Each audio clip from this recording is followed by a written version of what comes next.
Good evening, fans. Good evening, BSTV fans, and welcome to the Simability V8ESC Season 11. That's right, 11. It's been going on forever, and it's brilliant. Rounds 8 and 9, we're at Bathurst, the home of V8s. I am Pete Bingham, and I'm in the booth with Clyde Whiting tonight. Good evening, Clyde. Good evening, Pete. Good evening, Sam. Good evening, everybody. Glad to be back and looking forward to probably my most favourite race of the year. Absolutely. Good evening to Barry as well. We're open to suggestions on who Barry is. So if you are watching, there's a few of you on there already, which is great. But if you can guess who Barry is by the end of the night, I will give you 10 iRacing dollars or whatever the hell they're called. And good evening to Sam Boozing. Good evening. Good evening, everybody. They're called credits. They're credits. Thank you. Nice one. Brilliant stuff.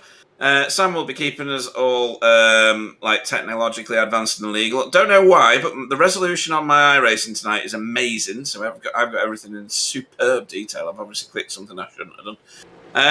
We have 20. Oh no, we've not. We've got some more now because Nikolai Bogatara have just joined the session. We've got 21 races, Clyde, which is a very healthy grid.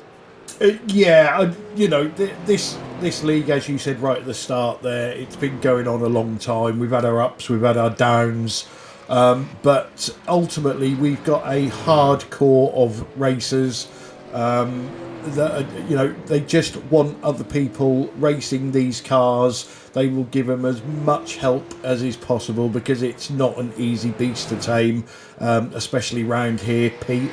But that's another story.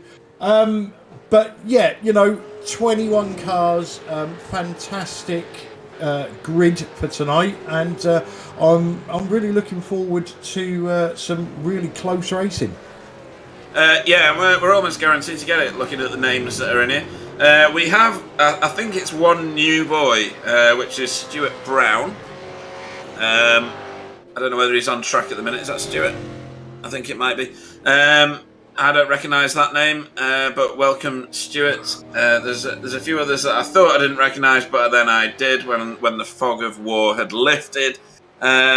So yes, we've got a few people. Good evening to Serge on the chat. Do you remember Serge from Beverly Hills Cop, Clyde? I do. Classic. Get the man out here. Awesome stuff. One of my favourite characters ever. So welcome, Serge. That's probably not how you say his name, but never mind. He's shouting for Arturus. So who are we thinking is going to run away with this one, Clyde? Well, last season and this season, it's really, really hard to bet against Chris Jackson, isn't it? Yeah. However, I'm not going to put the mockers on anybody, so I won't mention any names, but there were a few league drivers that did particularly well in officials this week. And add that,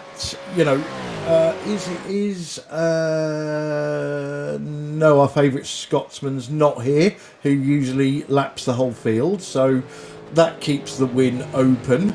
And then just add to that it's Bathurst, and you can be a centimetre wrong and your night can be, or your race can be over. Absolutely. And just on that point, I watched Woody's stream from the other day because he posted it in Discord. He and Stephen Phillips were going at it good and proper. That was an exciting race. If you've not seen it, then drop into Woody's. He's on. Oh, there's his feet and his hands on your inset pictures. If you've not seen it, have a watch of it because it's a really exciting race. Actually, he pits early. I'm not going to spoil it for everybody, so I'll let you watch it. He was there just about to wipe out and Woodward coming out of Hell Corner there. So we'll give you an on board with one of these races shortly. We're 5 minutes into qualifying, so we've got enough time to do it. It's not a quick lap. Do you think Ant is just hands, feet, and a head? That's all we've ever seen. He's got a body. No, definitely not. No, that's why it's Simability. who make sim racing gear for people who have difficulty racing. It is just a head, one arm, and some feet. And look how well he's doing. So let's see if we can get on board with somebody who's likely to finish a lap of Bathurst. Do we have anybody in that category, Sam, or not? Well, luckily Pete's not racing. Well, there is that, yeah. I think we're going on board here with Stuart. Yeah, go on, I'll let you... Yeah. So, we get over the start-finish line and we head towards Hell Corner. He's a bit timid on the gas, but he may be new to the car. And everybody starts somewhere, so we'll start here.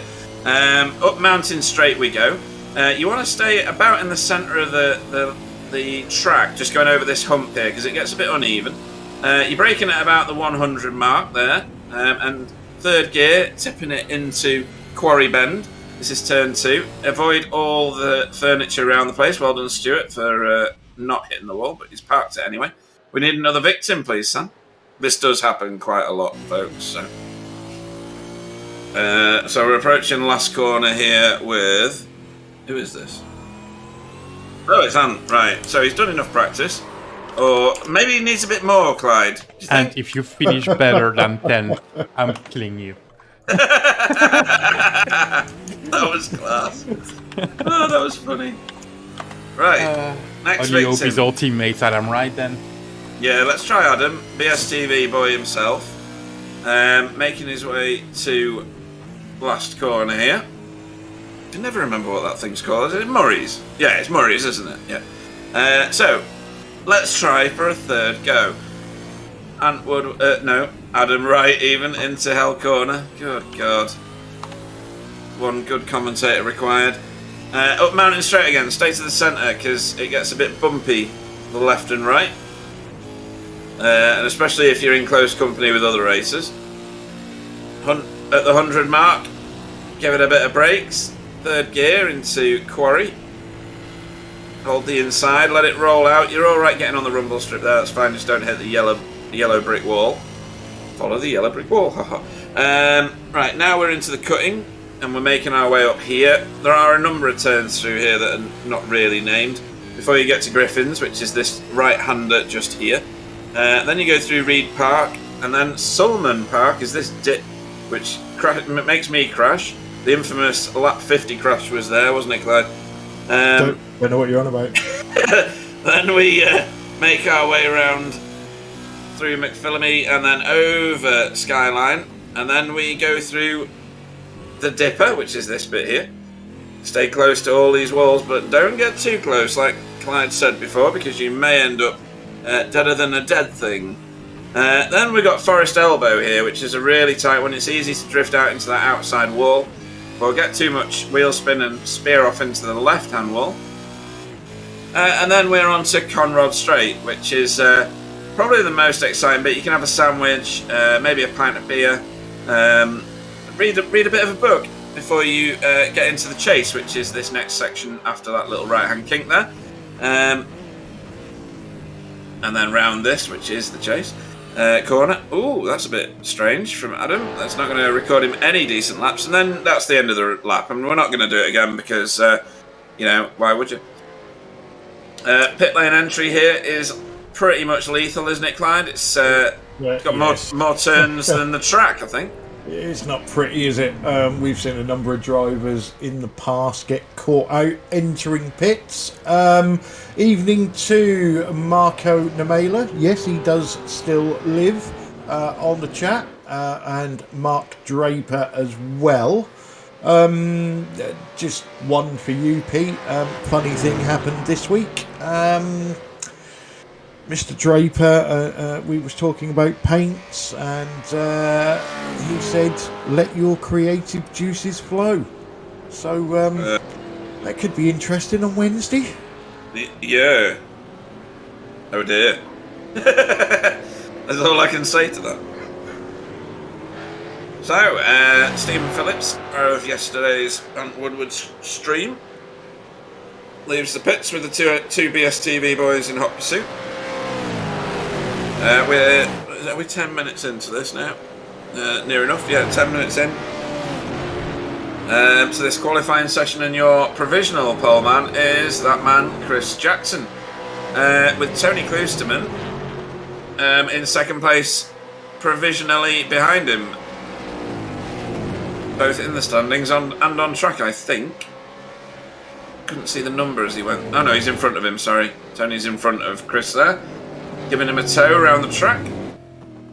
And then your provisional third place is BSTV Green's Tyler Newitt. So we've got an NQR North America 1-2 and a BSTV Green 3-4. It's a long time since we've seen that, Clyde. Yeah, no, well, to be honest, no real surprise there for me. I'll be surprised if it finishes that way. But you know, there isn't a bad driver in this field. It's, you know, we say that about our GT4 TCR league, but it's, the car's a different beast. We know how difficult this car is to control. We've seen the people come in, do half a lap, spin 12 times, and never touch the car again. But the guys that you're seeing out here are the ones that stick with it, give it some love, give it some patience, learn from the quick guys. So yeah, you know, the qualifying is important, but the whole shooter match can change during the race because there's that much talent on show. It'd be good if Nicole Foggy was here to take it to Chris Jackson, but I think Tyler Newitt, he gets a bit moist when you're talking about Bathurst, doesn't he? So maybe he's got it under the hood tonight in order to take it to him. At the minute, he's only 4/10 behind him in terms of time, but I don't know what that stacks up as with a race set. Exactly. Yeah. Barry loves Tyler. Does he? Yeah. All right. Well, that's. I mean, you know, Barry's got his own personality, so you know, special. Anyway, let's see. Cast a curse in action. Yeah. Marco Nemela, why aren't you racing? Are you still nursing an injured knee? I thought he was having some sort of minor surgery on his knee, but I think he must have had both his legs replaced. Yeah, he's been away for a while, hasn't he? And suspiciously, I do see him on iRacing from time to time in his status, which he's now going to turn off as soon as I've said it. And he never seems to turn up in the booth, does he anymore, Clyde? So it's obviously affected his mouth as well. Yeah. Well, you know, enough said. Yeah. He says he's a lot better. Not good enough to come and talk with us, though, no? Just no. Anyway, yeah, I was looking down the iRatings of this field, Clyde, and I was like, oh my god, oh my god. I think if you added it up, it'd come to something like a mazillion. That's a new number that I've had to invent. Yeah, it's I'd say the strength of this field is amazing, and you see a lot of these guys running together as well in the official races. So yeah, you know, everybody, even who was that in the background? It was an NQR car, yeah. Yeah, I was going to say, you know, even the quick guys are still learning. They're learning every single race, and it's good to see the league, you know, improve as a whole en masse, so to speak. Yeah, it's a proper community, this, and they help each other out with setups from time to time, and how to control the car because it's a monster. And, you know, there's a few other cars which are a bit of a nod to this now. So those Brazilian stock cars are a bit like a crossover between a V8 and a NASCAR Cup car. So learning this means you end up learning everything you need from most of the other cars on the iRacing service. Because all the other cars have got things like ABS and traction control and stability management and all the other nonsense that comes with the other cars. Have we reached the end? We have. Marco Nemela says he spent basically 6 months in hospital. It's a bit lazy, isn't it? Does he pay rent? Yeah, perhaps it was cheaper than staying at home. Yeah, I think it must have been. Right, I'll do the first 12 if you want to do the second half, Clive. Yeah, can do. All right, then. Let's Although do I'm that. having to watch it on the stream because for some reason my buttons don't work now that SDK have changed everything. That's excellent. That's a real bonus, isn't it? Very Anyway, handy. got to get through this quite quick because it's grid start. Chris Jackson is your poleman for NQR North America, and his teammate Tony Klusterman goes off second, so that's a great start for Tony. Tyler Newitt goes off third for BSTV Esports Green with his teammate in fourth, Adam Wright. Vincent Skilbeck in his wheelie bin goes off 5. Sixth is Kenzie Newoff for Racing Forces. Seventh is Stephen Phillips for Dash Out Racing. Rob Woodhouse goes off 8th. Simon Trendle 9th. Ant Woodward 10th. 11th is Arturas Condelis. And 12th is Justus Stachiokas.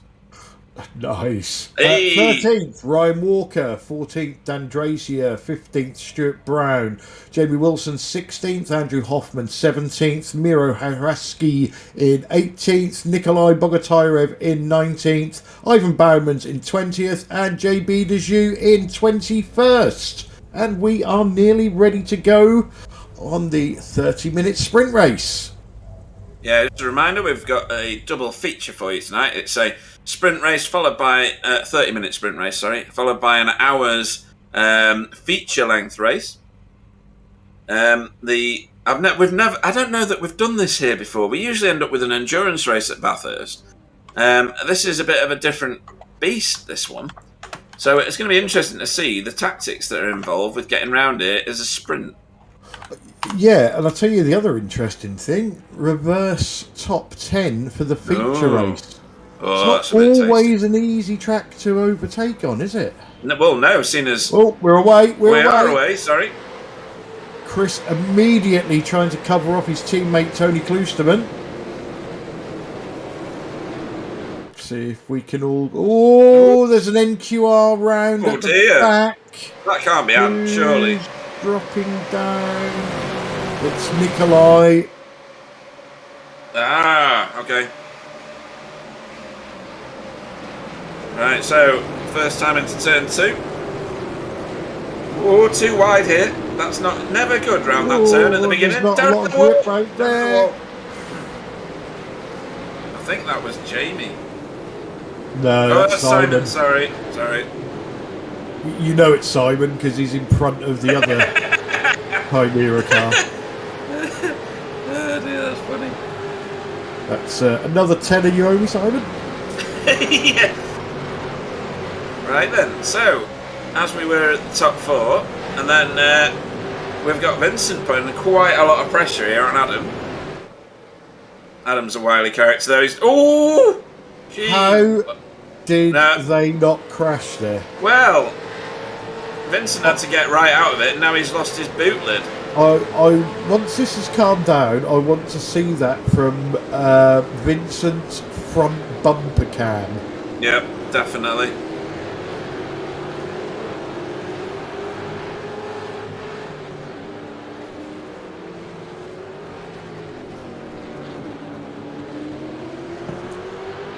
Unfortunately, I've just finished my apple juice, so I will have to get a refill at half time and turn on my stability management. Stability management. That's brilliant. You need traction control, that's what you're saying. Yeah, pretty much. It's making Barry feel better. Evening to Billy Wise on the chat. This is an angry knot of cars in a big line behind Kenzie Newoff.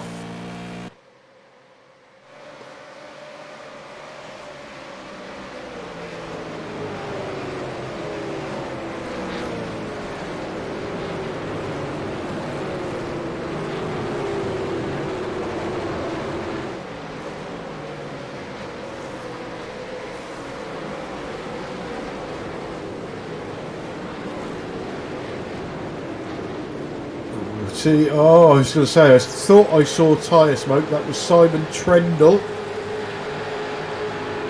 He's now got his teammate all over his rear bumper.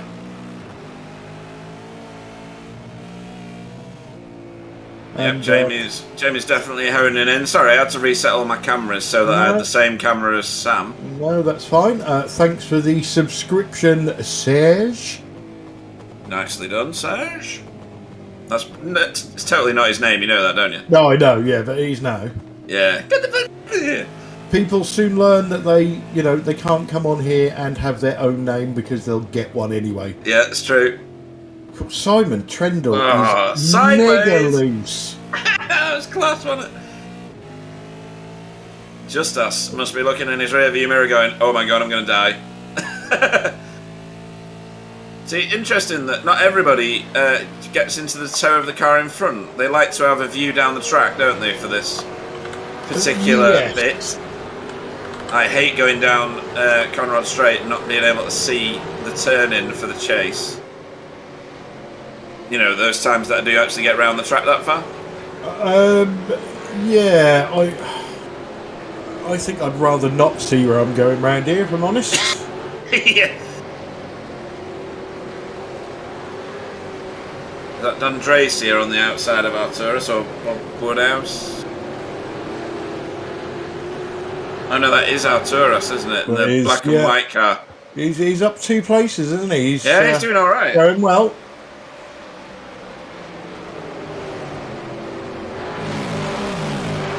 What did you say? That was black and white car? There was not only one driver that racing the black and white one. Dundrace and Arturus, so.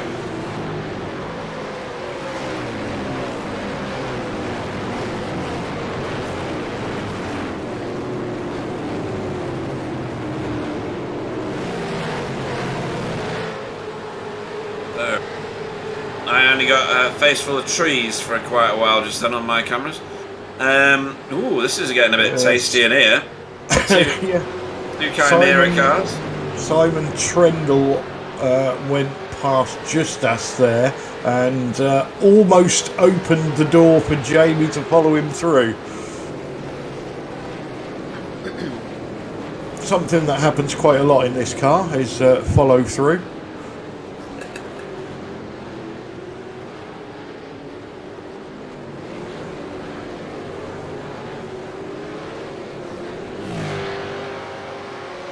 Look at that. Yeah. Right under loads of pressure here. That's Kenzie Newhoff on the right hand side. Oh, Adam braved it out then. He did, and he's done well there. It's a good job that bit of track's as wide as it is. Yeah, I think it was a done deal in the end. Ooh! That was a bit of a shoulder charge. Well, not a shoulder charge. There was a bit of rubbing. Rubbin's racing with Jamie. Look at this, 2x2 we are. Jamie's losing out here quite heavily at the moment. There's Dundrace here behind him.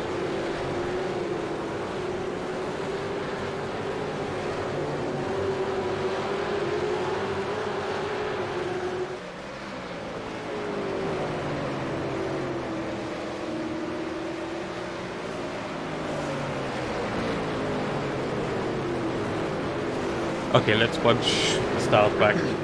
Yeah, let's hopefully no passing on the mountain. Hopefully. So Nikolai. Nikolai, what happened? Oh, side contact. Stewart. Ooh, yeah. Yeah. That's a weird one though, wasn't it? Yeah, it was one of them. It looked like the wheels were locked together or something. Yeah, or some sort of hand grenade attached to the side of his car or something. Because he like explodes out, look. Yeah.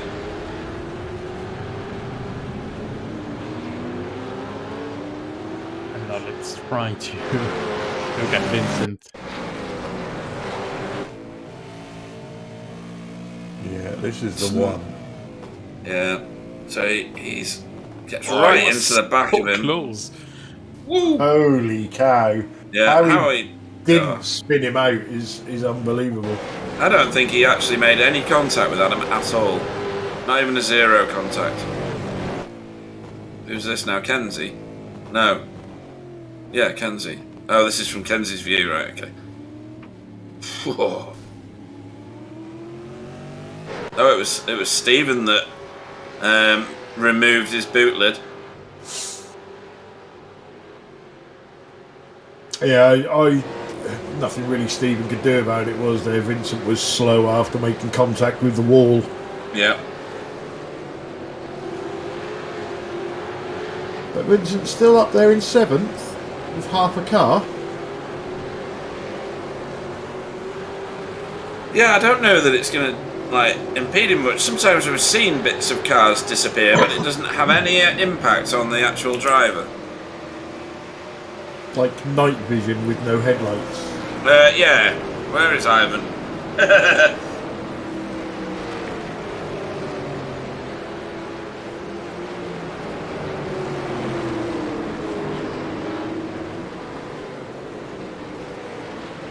Jamie Wilson tried the slippery Simon Trendle route there.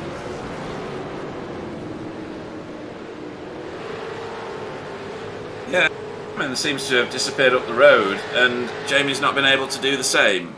Oh, I'm sure Chris Jackson just scraped the wall. I'm sure I saw sparks there. But he does drive like that, doesn't he? He's on the edge of his limits the entire time, but he makes it work.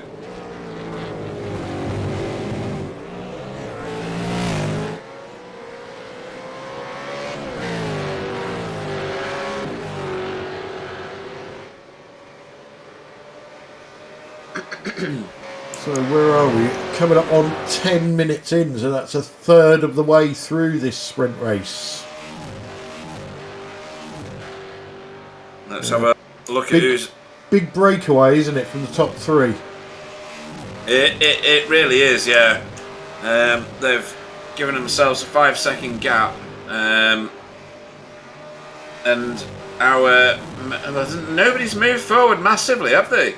There's a couple of people that moved forward 2 spots, and then Simon's shuffled himself back 3, but he's made his way forward again for some of it. So the first time he was up a ladder, he was down a well, wasn't he? Yeah, I think he lost places on the start, made some back, lost some, and now he's starting to make them back again. Yeah, he's currently chasing Brian Stalker. He's in the tow, and you do get a good amount of tow benefit around this track, as long as the car in front doesn't have any, and Brian does. Still having a good look at him, though. Doing enough to put him in the mirrors. Yeah, I think that... Ooh. He was that, and Woodward, yeah. Yeah. That was very close there, wasn't he? Yeah.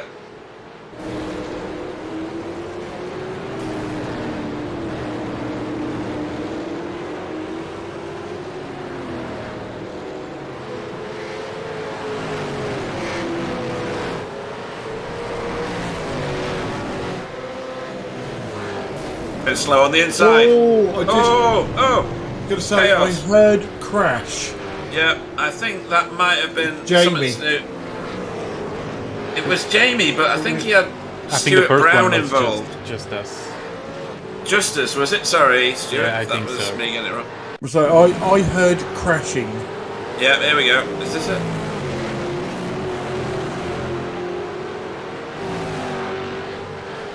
Oh, yes. That was probably what I heard to start with. Yeah, and then Jamie getting out of the way of him. Yeah. And then Hoff into him as well. And this is synonymous with Bathurst, isn't it? One crash through that section, and there's only one line. Yeah. So everybody else is part of the same crash. I can remember... Sorry, that was Tony going proper sideways. Big and strange line there. That's Tyler in a second. Nearly. Yeah, there was a bit of contact there. Now it's a drag race. Well, Tyler's got the preferable line here because we're going up Mountain Straight. But Tony's a wise old character. He'll know that there's an outside line cut back there. But he's not managed to make that work just yet. Even if you're just putting the pressure on someone into these sections, it's enough to put them offline, isn't it? Yeah, if you're up through this mountain, if you're looking in the mirror, you've got every chance of crashing. He caught that well. Hoffman was wide there. He's wide because his car's mangled from that incident with Justice. Lost 2 positions there. Oh no, Stewart. Well, it doesn't look bad actually. No, it doesn't look like he did a lot of damage, does it? No, let's see what happened. Some on the right rear. Uphill. Some on the left rear, yeah. Oh, he didn't hit anything. I don't think he hit, did he? No. No, that's a result, that. So both rear wheel arches are pretty banged up, but apart from that, he's alright. I'd take that. So Tony, tractor beam on Tyler here. He'll dive to the left, yeah. And then hold the preferable line into the apex. Shut the door. And back on the gas. I am a wee bit surprised there that Tyler didn't see that one coming. Whether he could have done anything about it is another thing, but... Yeah. Stephen Phillips in close company with Adam Wright now. Kenzie Newhoff has got himself a bit of a gap on these two. And obviously that fight between Tony and Tyler has given Chris Jackson a healthy lead up front. Yeah, 4.5 seconds getting on for. That's a tidy lead, isn't it? Tony's trying to peel Tyler off him at the moment. He's that close to him.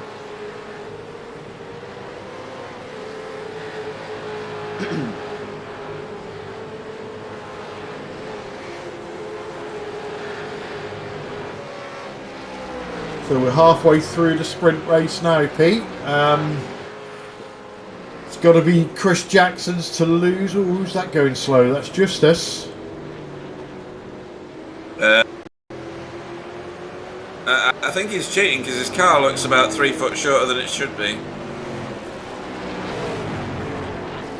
Oh, Dan Brazier, that will be wide. Oh my good God, that's expensive. And then Miro gets into it as well. Wow. There's not much left of that V8 Clyde. Honestly, that's just a chassis and a scared looking dude. That's just not... Oh, here we go. He's off the gas and everything. Nothing he could do. Do you hear how early he was off the gas trying to avoid it?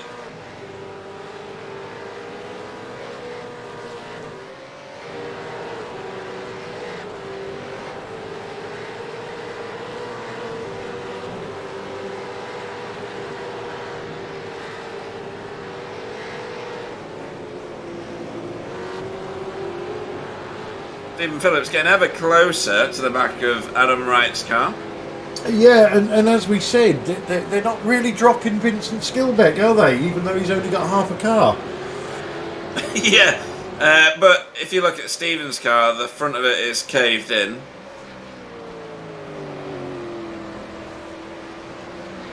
Really odd, this. So Adam is obviously a BSTV Green teammate. Stephen's an ex-Phantom teammate of mine. Don't know which one to cheer for, to be fair. Just don't wipe each other out, boys, yeah? I think more to the point is, why do you keep getting sacked from these teams? I'm going to sack myself from this one, I think. Half the grid is an ex-teammate of Pete. And nobody invites me back. Why is that, Clyde? No idea. I tell you what, Vincent's catching these two quickly. Yeah, as you quite rightly said, it's weird sometimes, isn't it? You know, any other car without a rear wing, you would just have zero rear grip. But Yeah. Vincent is making it work. Don't think he'll pass the post-race weigh-in. No. He's going to have to get some fans to jump in the back of it, I think. So down Conrod Straight we go again. Stephen's looking racy here. Vincent's getting dropped. At that section at least. Yeah, I think that's the bit that is affecting Vincent, isn't it? I think he's lost some top-end speed, but he hasn't lost it up and through the mountain. Yeah, odd that, because Stephen's car looks like the engine's in the passenger seat, but... That's just new aero.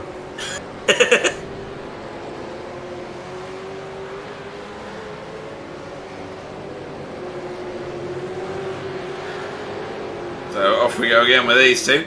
The leader isn't leading by as much anymore, so Chris Jackson's only got a 3.5 second lead now. His teammate, Tony Kloosterman, has a 2-second lead over Tyler, so something has happened there. And Tyler is now going to be a victim of Kenzie shortly.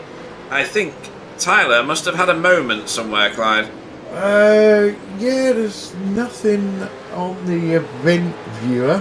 Not that I trust anything that's on SVK at the moment. No, true.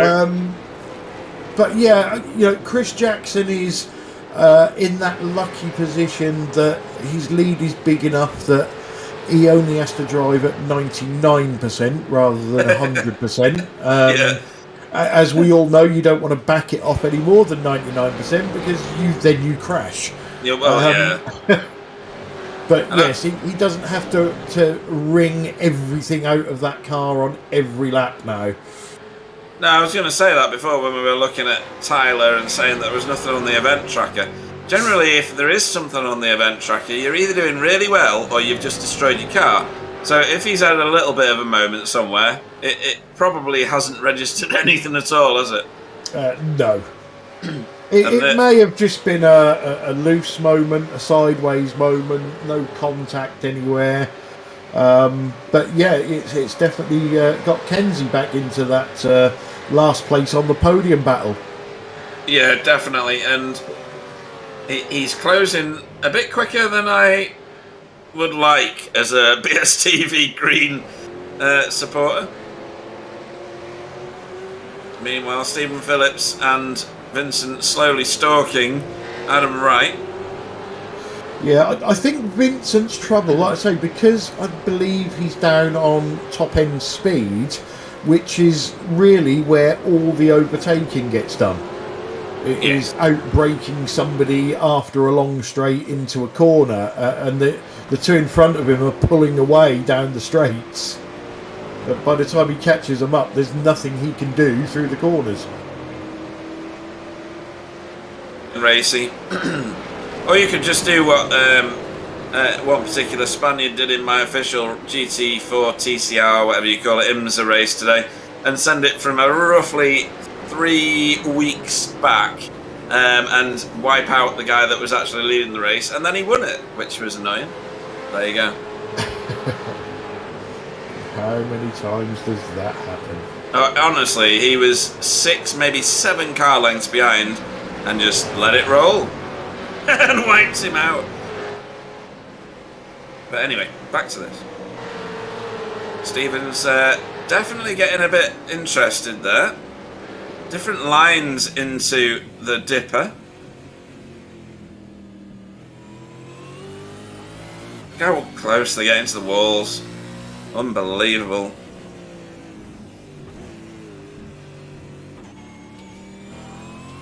Well, the further you can get is the other side of the track. yeah, absolutely but if you're that far, that means you're into the other wall. Too right.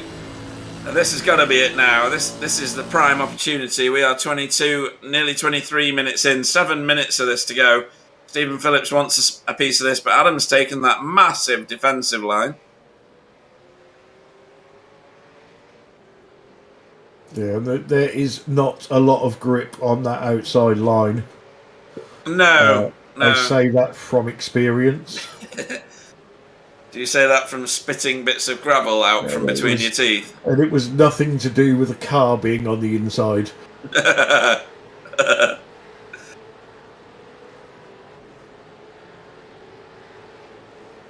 We should do that. You know how you go to Daytona each year? We should go to Bathurst one year.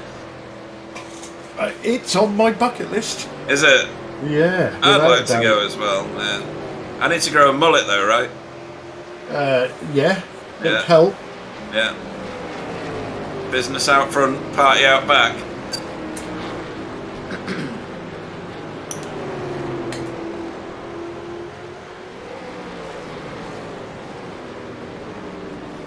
Right, back with these three. Yeah, it's got to be frustrating for Vincent. Yeah, I would think so. He knows he's quick.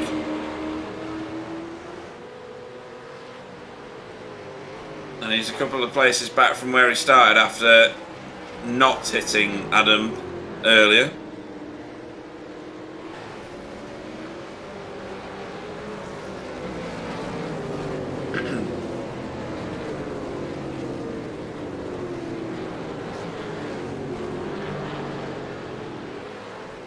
These three are beginning to look like they're towing one another around the track at certain corners.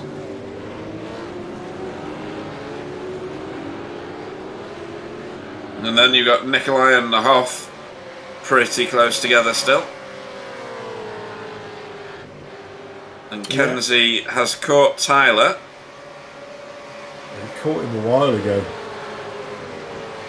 but hasn't been able to do anything about it.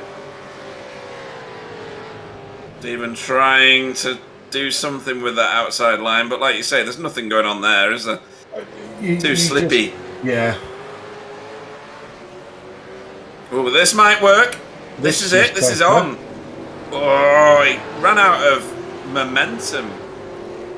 Yeah, Vincent tried to give him some momentum. Yeah. Let me give you a hand, son.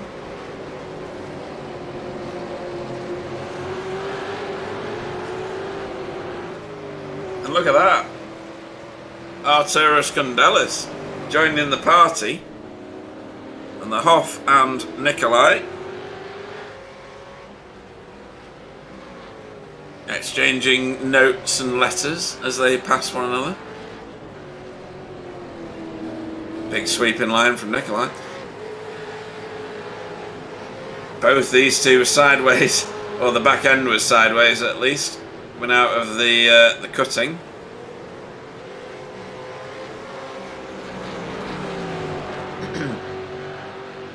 Kenzie's lost a little bit of ground going over the top of the mountain.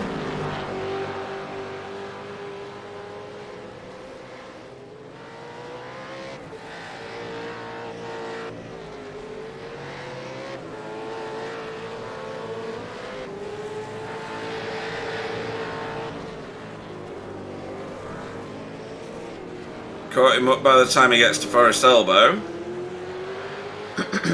Which is the important part. It is, because your drive off that elbow is everything that you need, in theory, to get in the slipstream, get all the overspeed you can, in order to carry it through the chase, which is this bit. Yeah, and that slipstream down Comrod, it is absolutely immense. You know, the amount of times I've come out of whoa, oh yeah. I think Tyler thought about blocking and then thought, no, that's rude. Yeah. Yeah. Oh, who's that? Oh, it's JB. That's JB. Yeah. Yeah, the amount of times I've come out of Forest Elbow and gone, oh god, there's no way I'm going to get past this lap. Because you're miles behind going down Comrod, and then the next minute you're like, "Whoa, has he put the brakes on or something?" Yeah, it's a big speed difference, isn't it? And where JB spun just then, I think everybody who has ever driven Bathurst has spun coming out of the last corner, coming out of Murray's, and ended up exactly where JB was. Yeah, if you haven't, you're not doing it properly, are you? No. So I think this is the penultimate lap. Yeah, that went quick. Evening to Frederick on the chat.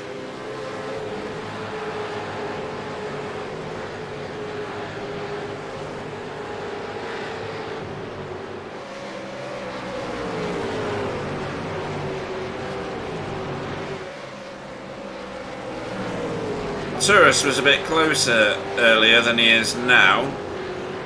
Look at this, they're all over the track here. Oh, in fact, they literally are as Vincent cuts the corner there. He gets a slowdown for that, doesn't he? He must do.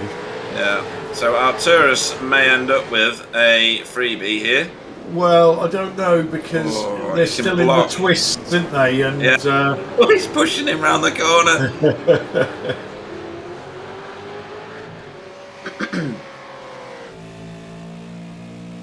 Here we go, Arturus. Which way is he going to go? To the right. Go on. Oh, Vincent's giving him a squeeze there.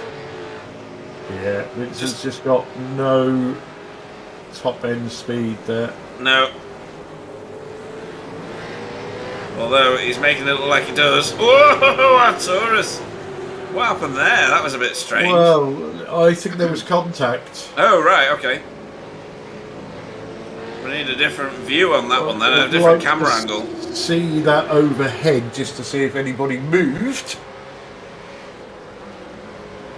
There's white flag. The white flag is out. Right, let's have a look here. Vincent cuts it right back. Oh, yes. Yeah. Yeah. That one was on Vincent for me. I think so, yeah, because he stuck his nose in. Here we go, there's a better view. Yeah. Stuck his nose in. And just leaves it there, doesn't he? Yeah. Kind of does, yeah.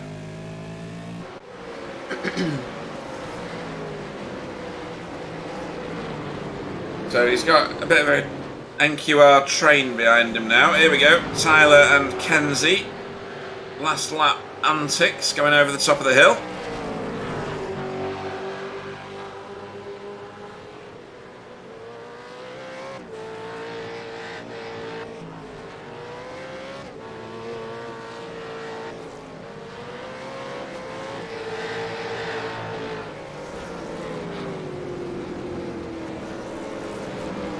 A big knot of cars here. It's don't we that sometimes there's a bit of a quiet period in races and then everybody's all of a sudden together by the time you get to the end of the race. Yeah, I think Vincent's trouble now is there's nobody in front of him to tow him down Comrod. Yeah, he might find he's a couple of positions back from where he is now by the time he gets to the end of that road. So he's going to go into Comrod in 7th as we watch Chris Jackson take away the win in the sprint race. And Chris? Tony will come home second as we watch all these guys piling around here. And Vincent did manage to hold it. Wow. Good effort. Well, he's got less drag, so... yeah. No wind resistance at all. Makes sense.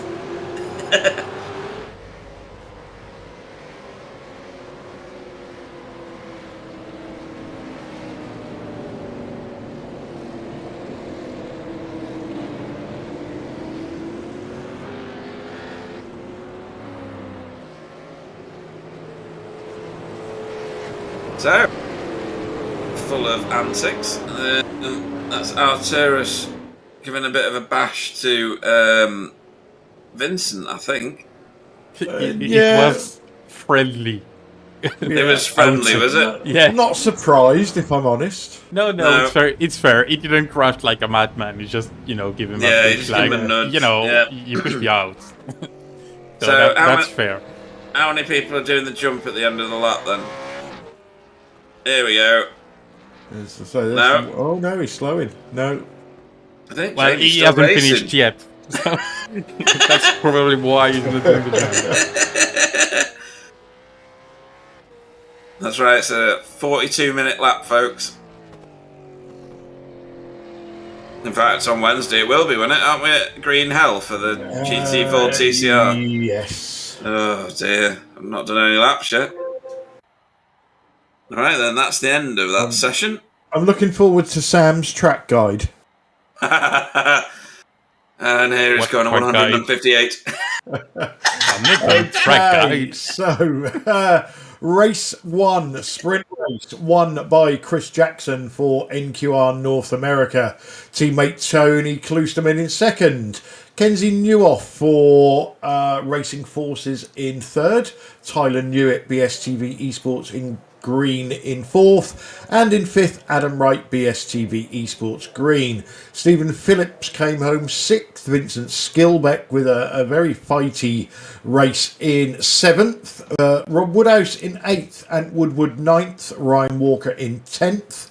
Arturus Kundelis in 11th. Simon Trendle 12th. 13th was Miro Hraski, 14th was Nikolai Bogotyrev, 15th was Andrew Hoffman, and Stuart Brown was 16th. In 17th was Ivan Bowmans, 18th Jamie Wilson, 19th JB Dejoux, 20th was Dan Duracia, and in 21st was Justas. Sorry, I'm not even going to attempt it like Pete did. Stacky Okas. Said in true British fashion. Oh, yes. Right. At this point, guys, I am literally going to go and grab myself another apple juice and just tend to Barry. So, on that note, Clyde is very healthy, by the way, drinking apple juice. He also likes grape juice. And hops of the crushed variety. So, yes, we have a reverse 10. Sadly, I didn't remember who was at the top of the pile for the second race. So you'll just have to wait for the grid to launch so that we can tell who it is. However, we do end up with a little warm-up for the guys. Excuse me. In this one. So we've got 10 minutes of warm-up. And then we have our 1 hour feature race. It's 10 minutes round here for warm-up because the lap is so long. Excuse me. So let's talk you through where everybody is at the moment. Oh, I don't know what I've pressed, but I've pressed the wrong thing. Standing Simability Cup. Here we go. So your championship leader at the moment, as we watch Simon Trendle getting all kinds of out of shape, is Chris Jackson. So he's on 449 points with his drop score. Kenzie Newhoff is in second on 402 points. So he's 47 points adrift at the moment. It's quite a big chunk, but it's not insurmountable. You only need Chris Jackson to somehow not finish a race. Maybe his car will get struck by lightning, the earth will open up and swallow his car whole, or the San Andreas fault will spread all the way to Australia and he won't be able to finish the Bathurst race we're at now. Adam Wright is in third on 333 points with a drop score. And then Bob Woodhouse in fourth on 307 with Tyler the Smiler on 246. Tony will have done himself no injuries at all where he finished in that one. He's in sixth in the championship and should move up a little. Then Simon Trendle's in seventh, eighth is Stephen Phillips, and Vincent Skilbeck's in ninth with Ant Woodward in 10th. I did think that Ant would finish a little bit higher in that one, given his performance in the official. But like we said at the start, we have quite a strong field of racers here. They're all very seasoned campaigners, and they know what they're doing with this car, which is more than can be said for me. In terms of the team standings, NQR North America top the pile on 816 points. BSTV Esports Green are second on 741, so they've got a bit of work to do there. And that last result won't have helped the situation because these points are prior to the sprint at Bathurst that we've just watched. NQR Europe are third on 635, with Racing Forces in fourth on 585, and Team Chimera in fifth on 482. Then Dash-Down Racing, which is just Stephen Phillips, is in 6th on 261, so a big jump there. Then it's 7th is Wheelie Bins Mayhem Republic, which is just Vincent on 232. VTS Esports in 8th, Zekarol Esports in 9th, and PCS in 10th, which is just the Hoff. So PCS doing all right. Right. Safe. Ooh, right, what we doing? Sorry, What, no, okay. I'm back. All right, okay. Safe Driver Award. I've never featured in this, I don't think. Clyde won this once, which is just because he was cheating. Ivan Batmans is at the top of it at the minute, with Bob Woodhouse in 2nd, William Blackwell Chambers in 3rd, Nikolai in 4th, and Adam Wright in 5th. And then I don't understand the head-to-head, never have done. So I'm not going to even try and explain what's going on in that. It's literally, you need to come in the top 2 in your group to qualify for the next round. Okay. It honestly isn't difficult. In that case, in Group 1, Stephen Phillips and Jamie Wilson are at the top of that one. In Group 2, Adam Wright and Simon Trendle are at the top of the 2nd. Group 3, Chris Jackson and Kenzie Newhoff, that's a tasty one, are at the top of Group 3. And then Group 4 is Tony Klusterman and Vincent Skillback.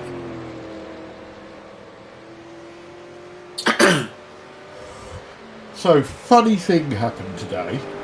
Does it involve Barry? Because if it does, that's going to be hilarious. No, it doesn't. No. Oh. Well, Barry was there, obviously. Well, yeah, yeah. He seems to be following me everywhere. But, Right.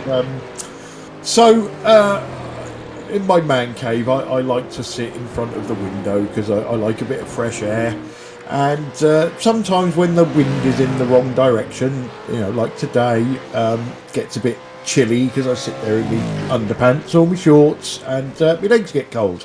Yep. So a few years ago, I bought myself a lovely Nana blanket. Actually, a Stuart Haas racing blanket. So today, I looked at this poor blanket and I thought, do you know what? I've had you about 48 million years. I think I'll give you a wash. Now, bear in mind, Katie is away dog showing in Ireland. So I put said blanket in washing machine. Put powder and juice and shit like that in all the slots because I don't know which ones they go in. But for the life of me, I could not get this washing machine to fire up. So a little while ago, Katie phones me to let me know how she's getting on and how the day went in the dog show, and I happened to mention that I've been trying to put the washing machine on and I can't. And I basically got told to leave it the F alone. I'll start it from my phone. And I've just gone downstairs and the washing machine is whizzing away like magic. Honestly, you are terrible. Yeah, I bought a new washing machine after the last one shat itself all over the floor. And wondered what this one-touch business was. And I'm there pressing the button and nothing's happening. And then I read the instructions and you're supposed to download an app to your phone. Shocking. Yeah. That must be what she's done. Yeah. To be honest, you know, I'm not the domestic goddess that everybody thinks I am. We now have a microwave, a dishwasher, and a washing machine that all have touch screens on them. However, none of those appliances recognise the fact that I have fingers, and I can press whatever I want and nothing works. Maybe they just come idiot-proof from the start, Clyde. Could be. I'm a bit like that with phones as well, to be honest, so, yeah. So, old man Whiting struggling with technology. Looks like Wobbly's been putting messages in the chat and then retracting them. Why would he do that? Just because he's a bit spesh. Because he's a knob? Yeah, it could be.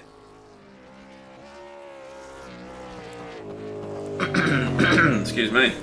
So, must remember to do the old reset thing for Mr. Wilson to sort all of his cameras and his cheats out. I couldn't remember what that instruction was for iRacing, so we didn't get to do that last time.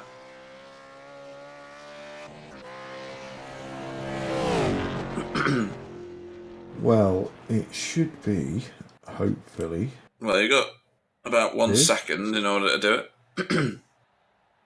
Are we gridding? Okay. We are. Let's see if it works.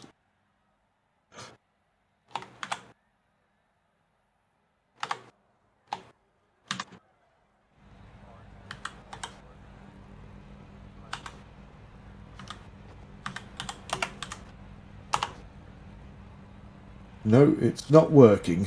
Ryan Walker is our pole man for BSTV Esports Green. Second off is Ant Woodward. I'm going to have to do this quick now. Frankie R. Europe. Bob Woodhouse in third. Fourth is Vincent Skilbeck. Stephen Phillips is fifth. Sixth is Adam Wright. Seventh is Tyler Newitt. Kenzie Newhoff goes off in eighth. Ninth is going to be Tony Klusterman. 10th is obviously Chris Jackson, who won the sprint one. Arturus Candelis in 11th. Simon Trendle in 12th. 13th is Miro. You have got plenty of time now, Pete. Have I? Excellent. That's good then.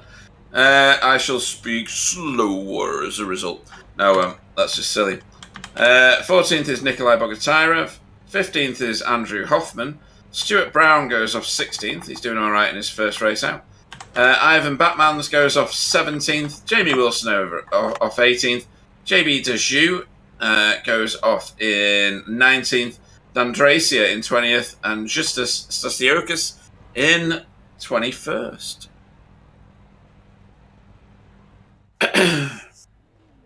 JB spotting the Shriners Hospital's livery again, as normal. Thought I'd gone deaf then, it's just because we're on blimp cam. There we go. So, 1 hour race. Fuel limited to 70%, I believe. There will be a pit stop. Inside information says earliest stop lap 10, latest stop lap 20. Expect everybody in around lap 15. Yeah, incident limits don't really count here, do they? Because if you get one, it's kind of like in for a penny, in for a pound. You're going to wreck your car anyway, so it doesn't make any difference.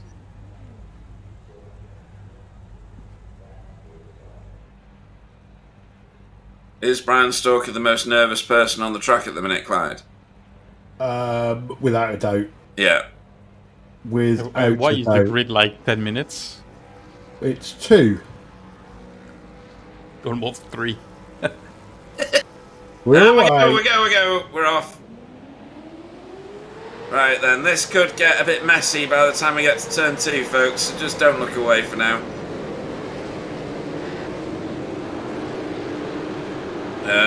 Here we go. So, well, looks like everybody's round turn 1. Turn 1 generally okay with a reverse grid. It's turn 2 where everybody gets a bit overexcited and goes too wide into it, as they're doing right now. Yeah, don't forget, it's an hour-long sprint. Yeah, they've forgotten that as soon as the green light came on, I think. Miro a bit out of shape, but not too bad. That's pretty good, actually. He's got that sorted out. Everybody through the cutting. Oh! And Ivan did well there to stop and not hit him. And I don't know who that was that dodged everything. No, but hats off to you. That was a great move. Could have been Miro.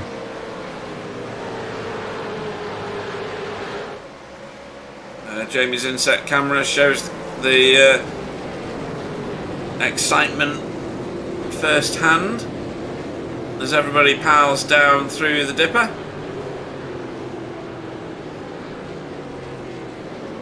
Bit of a gap forming at the front already. Ryan Walker stretching his legs here.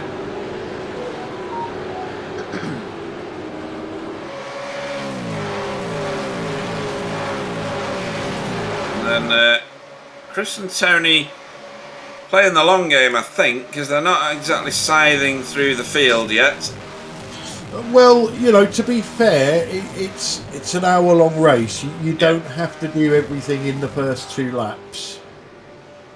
Ooh, that was Bob Woodhouse getting a bit wriggly and allowing Vincent alongside. Bob's gone the extreme way around. And Woodward just about avoiding him. Look at this. It's the whole of NQR. all on one bit of track. That could have been a big bollocking in the morning, couldn't it? yeah. That was NQR the world. Ignore North America and Europe. That was the world, all on one little bit of tarmac.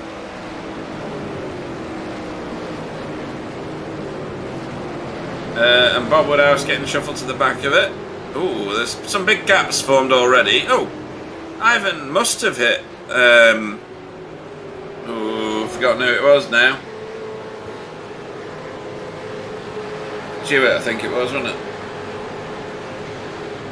Right then, Stephen Phillips going up the hill with Tyler Newitt right in his rear exhaust pipe. I was going to say something else then.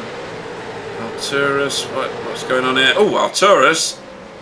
That's a bit of a tank slapper, but he saved that, Clyde. He certainly did, didn't he? That could have been a hell of a lot worse. Code Brown. Oh, and then the Hoff got him. I think he got him. Oh, he definitely got him the second time. Definitely, yeah. Second time lucky. Another bit of a wobble there from... Who's that? Oh, we're watching a replay. Yeah, we are. Oof. That was Ant Woodward into the furniture. I didn't see that the last time. Thanks, Sam. No. Vincent on Stephen. Stephen's just let him have the track there, I think. Yeah, obviously Vincent carrying a weight penalty in this race of a rear wing. I bet he doesn't know what to do with it. It's like looking in the mirror again, what's that?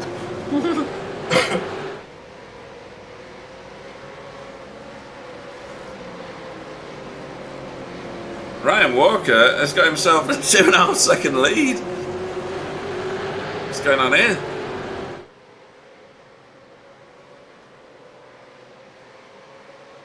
Vincent Skillback is second place. Stephen Phillips in third. Yeah, he's one of them, isn't it? When you're in Ryan's position, you know the fast guys are coming. It's just get everything you can whilst you can. That usually inspires me to crash immediately. Yeah. I know the feeling. Yeah.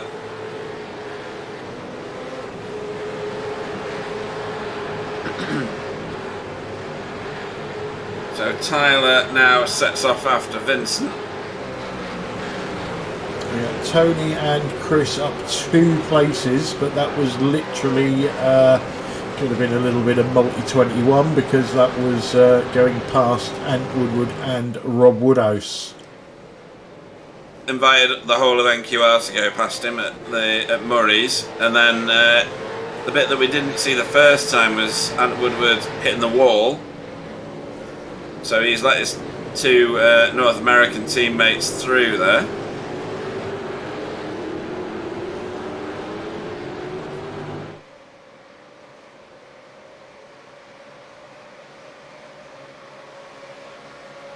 Everybody flying down Conrad.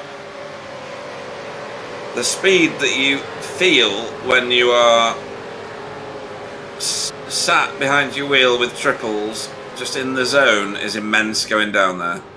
Look at these. That's more of a sensation when you're tucked up under somebody's rear wing, isn't it? Yeah, because if they just tap the brake pedal, it's just going to be a disaster, isn't it? Yeah, or if they decide not to turn at the end and go straight on, you're following them because you are just fixated on them. Yep, there's nothing else you can see. Oh, here we go, there's a few overtakes going on here. Simon Trendle trying to get on the inside of Bob Woodhouse. Not making it happen this time.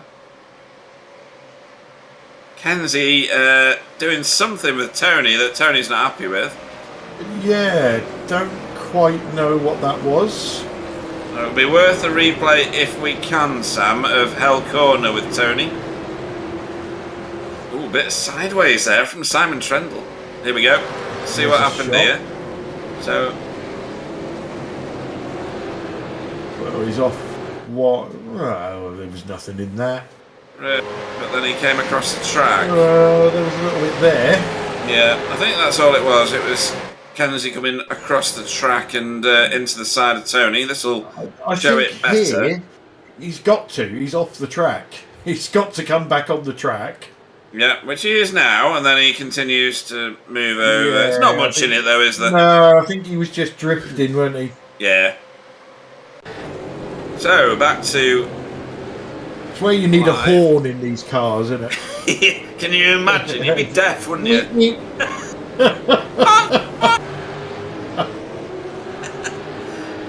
Like in a clown car or something. Oh, it'd be really good if you could do your own one as well. Yeah. Because he'd reckon have. Oh, that's a tourist. That was our tourist in the wall. Actually blinked and missed the entire thing. I really did. Here we go. What did he do? Oh, yeah. Too much gas around there. Yeah, I've done that. Wobbly says I need to install the pedals. Still haven't got them out of the box, mate. Sorry.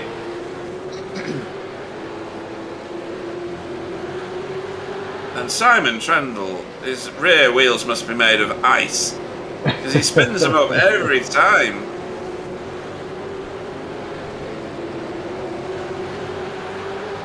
He's desperate to get past Bob Woodhouse. This must be his third attempt at the same corner. You see his teammate Jamie in the background there behind Miro.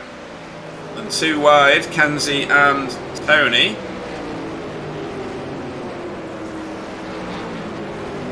Here's the 10 car, is that Dan? Yeah, Dan Dracier on the inside there of Simon Trendle.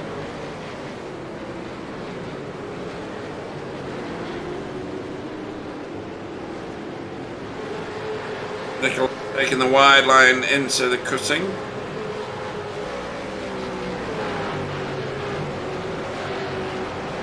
And Ryan Walker has been leading all 4 laps that we've had so far. And he's not letting Vincent gain on him too much, Clyde. No, to be honest, he's driving really, really well at the moment. Who is it, do you think, that's driving his car? Is it Nicole? Because they're both Scottish, right? Could be the same person. Can't remember ever seeing them in the same race. No, that's true. It's a bit like Michael and Latoya Jackson back in the day, isn't it?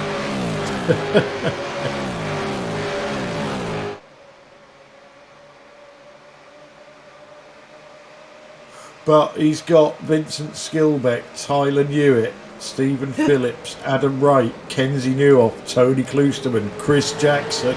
The list goes on of potential of getting past him. There we go. They've caught him now. The toe was too much. And Vincent's on him now. The trick to it now for Ryan is... and Ryan's a sensible lad. He knows he's not going to win this race unless there's a massive pile up behind him. The trick now is you're not going to defend for 50 minutes. So pick your battles. If you're going to let the faster guys through, let them go a place on the track where they only get through one at a time.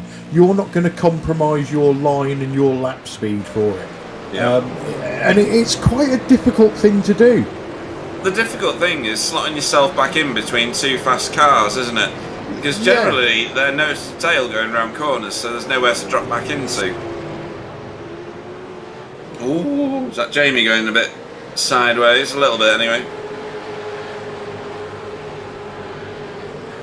He's still holding him off at the front. There's that part of the NQR train here. That's Tony overtaking Ant, I think, isn't it? No. Was it? Was Chris and Tony? Was it Chris Tony? going past Tony. That looked very multi-21. Right. Unless Tony had a slowdown or something. It's a proper snake of cars coming through here now. There's only really one line through here. And getting a great drive out of Forest Elbow, which Ryan didn't, is essential. I think he's going to get mugged here, Clyde. Looks that way, doesn't it? Yeah. But he needs to tuck in behind Vincent and not give Tyler the opportunity. Yeah, which seems like that's what he's done. Oh, he's given Vincent a nudge. Which isn't going to do him any good, actually, because it's just going to punt him backwards. And that would have been the overspeed from ducking behind Vincent and not adjusting his braking point. Everybody's stacking up behind Tyler at the minute because he's had to slow down. So Stephen Phillips, Adam, Kenzie around the outside here. He's going to make that work because he's got the optimal side of the track now. And Adam's making him race for it.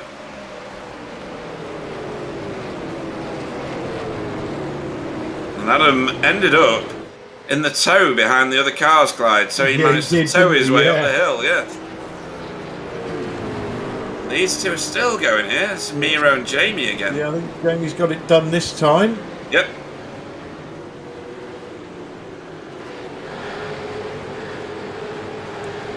And I'm going to tell you something, Miro has improved a lot. I raced him yesterday, He was damn fast. Are you sure you weren't just damn slow? Yeah, that's... Oh, no, look! That's Simon! That's the Trendolator.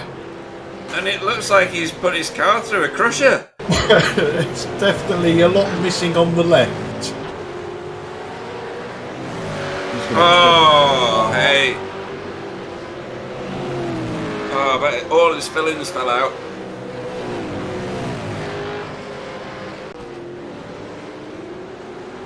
Oh, dear. Yeah, where are we? We are lap 7. It's too early, really. Yeah. But he's not going to... He's going to have to pit that. I mean, that's proper batched up. So, oh, sorry, and Vincent still leading. Ryan's still in second. And Simon letting his teammate Amiro go because he's just not got any top speed. Tyler on the inside of Ryan. Ryan's giving him 6 million miles of room and let Stephen through as well, which is what you were talking about, Clyde. Yep, that's what you've got to do. It's an art form being a slower car. Now having a look at him as well. And what you do is you're looking at that pack behind you and you're looking for that car that you think, right, it's race on with you. I'm not letting you past.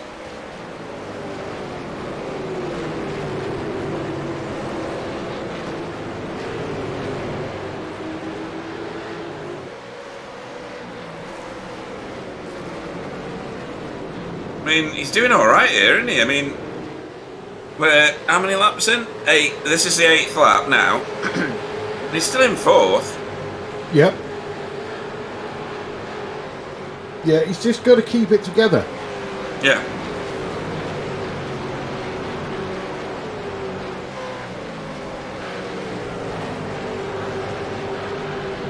But, you know, we know how easy it is to make a mistake around here.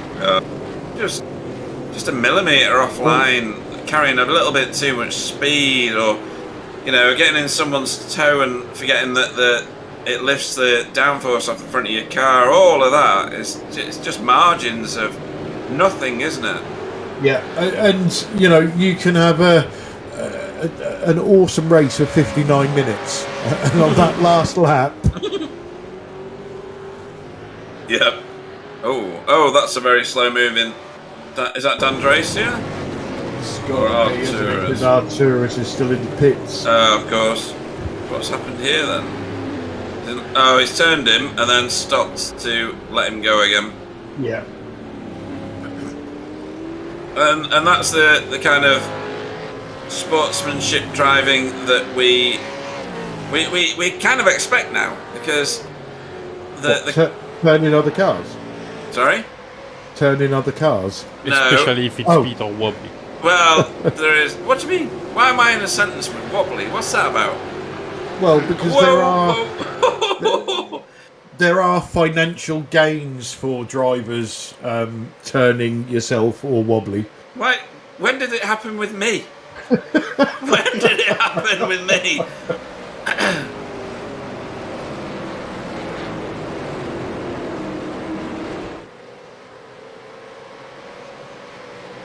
The only issue with you is to be able to drive slow enough to be near you to crash. Honestly, Sam.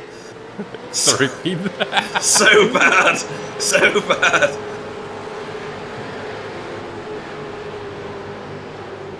Right then. So, Ryan Walker shuffled one more place back by Kenzie. No, two more. Is Adams through as well? Yeah, Adams gone as well. Yeah. Don't think he'll have much joy with Chris and Tony, but Ant Woodward could be the one where he goes, right, enough's enough, fight on. Yeah, and to your point before, on Bathurst, letting people through is a talent all of its own, isn't it? Because you can easily end up in a massive crash. Yeah, or you let somebody out, let somebody through, you're offline, and because the cars are so close together, you lose 4 positions. Yeah, yeah. So a good bit of driving so far from Brian Stalker. And Chris Jackson showing how patient he can be. Because he had overspeed there and he thought better of all of it. He did. My concern at the moment with Chris is he's only moved up 7 positions in 19 minutes. Right. Sorry, he's only moved up to 7th. Yeah. From 10th. So he's up 3. And if and when he gets past Brian, the next 5, that's going to be a battle. But I've got a funny feeling he's somehow fuel saving, and therefore his stop's going to be shorter, and he'll end up coming out in first place. Well, it wouldn't be the first time we've seen it. No. The Nemela effect is still active in V8s. We've seen it in previous races, even if Nemela himself isn't at them. So we're at that stage now where drivers could pit and get to the end. Ah, okay.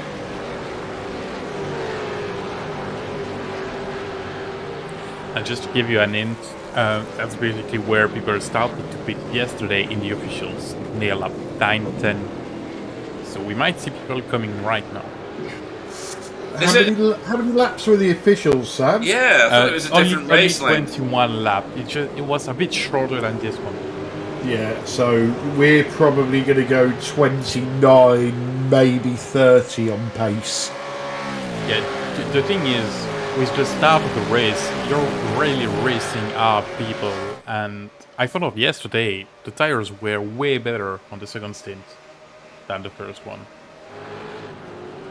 Did you do an actual official? Yeah. Wow. Where did you finish, Sam?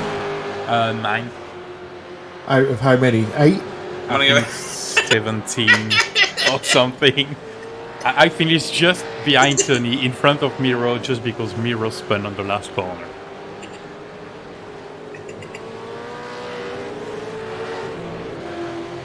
And Tony had a Tony as well. Oh, not to help him. no, that's very generous of him to donate his I rating to you. Well, he finished in front of Actually, me, so not to me, but yeah. All right, I was going to say, did you get any I rating for 9th? I think I did 11 or something, which is not a lot, but I don't care about it. It was more to get back into the V8 and race a bit. Yeah.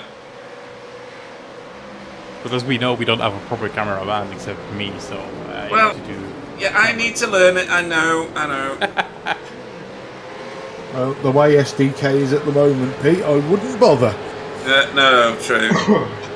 I was asking Sam which of the camera packs we were using from the file, because all of the camera angles are different from what I see compared to the broadcast, and it's to do with SDK, I'm certain of it.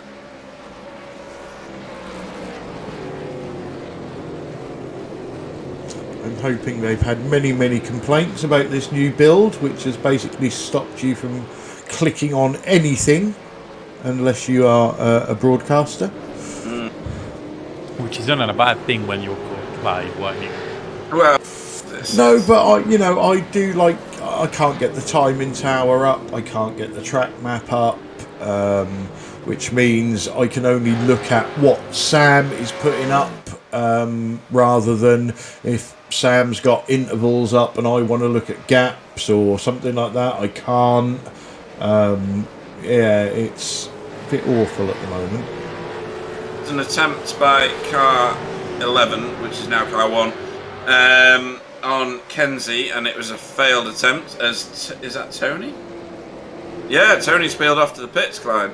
Yeah, well, you know, we said the pit window was open. Oh. Tony's trying to do a Namela. Anybody gone with him? Oh Well, yeah, and Woodward.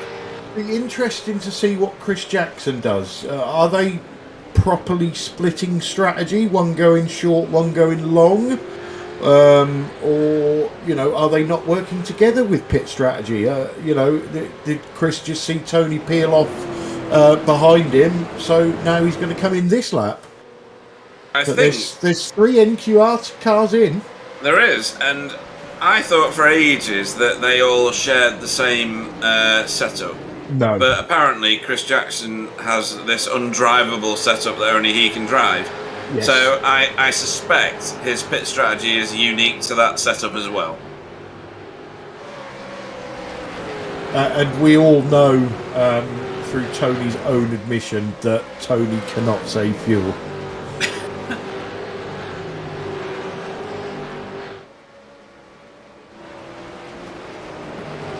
There's a few battered cars around the track at the minute, Clyde. I don't know whether... We do get free repair in this one, don't we? We do, but Yeah. you can't bring your car home at Bathurst without, you know, at least a scrape, because if your car is clean at the end of the race, you haven't tried hard enough. Yeah.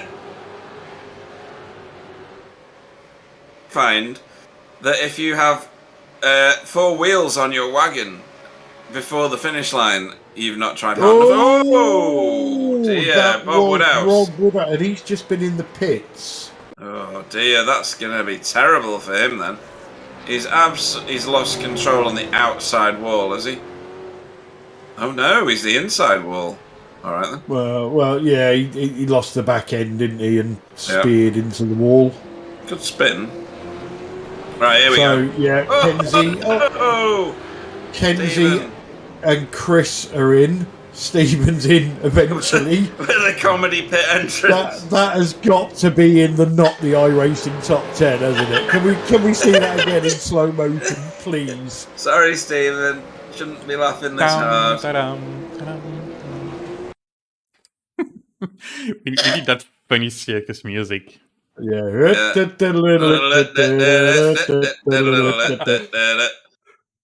Yeah, that was amusing. Sorry, Stephen. And to be fair to Pete, he called that before the racing started. Yeah, did you?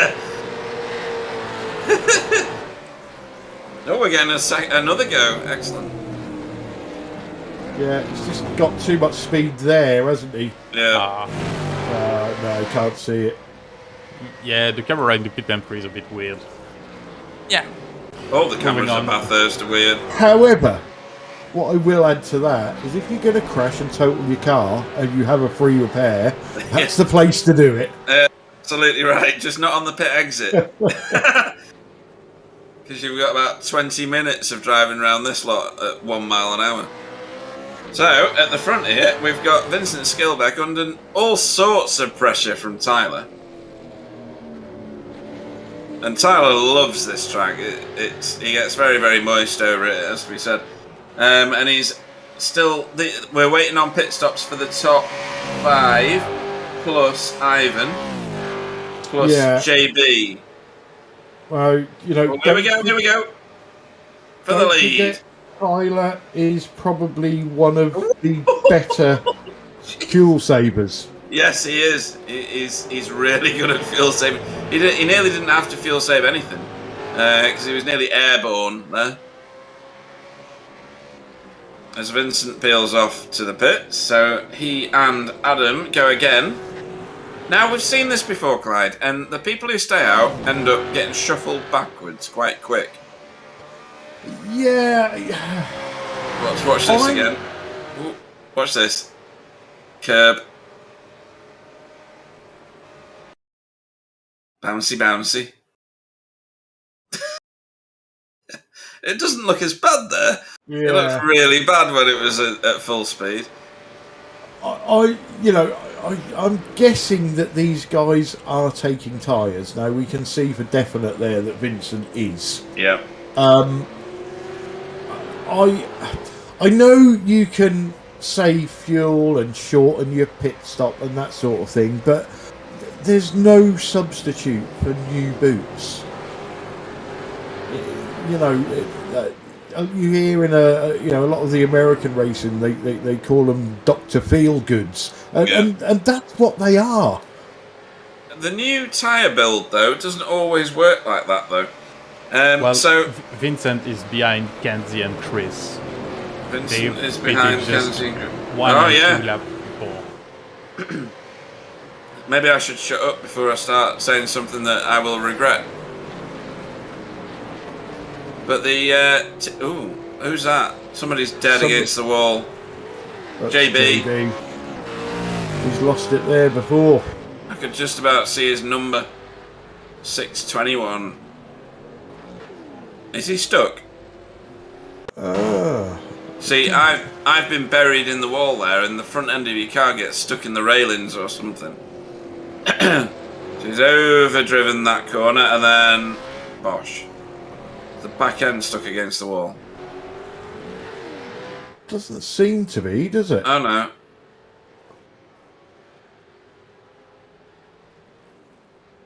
I wonder if he tries to go on the right to enter the pit entry, and the front right is completely bent up, and he can't. Tyler is going again.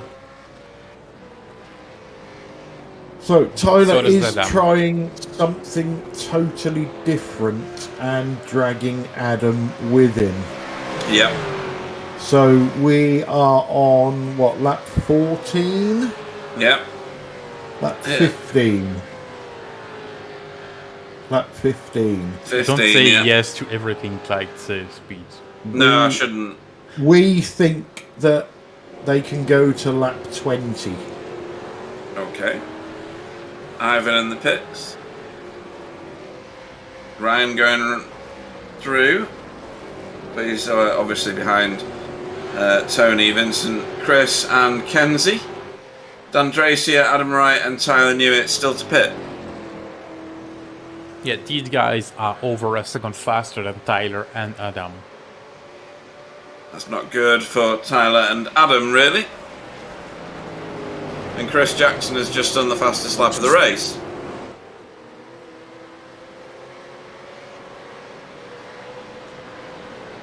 Yeah, we are halfway through.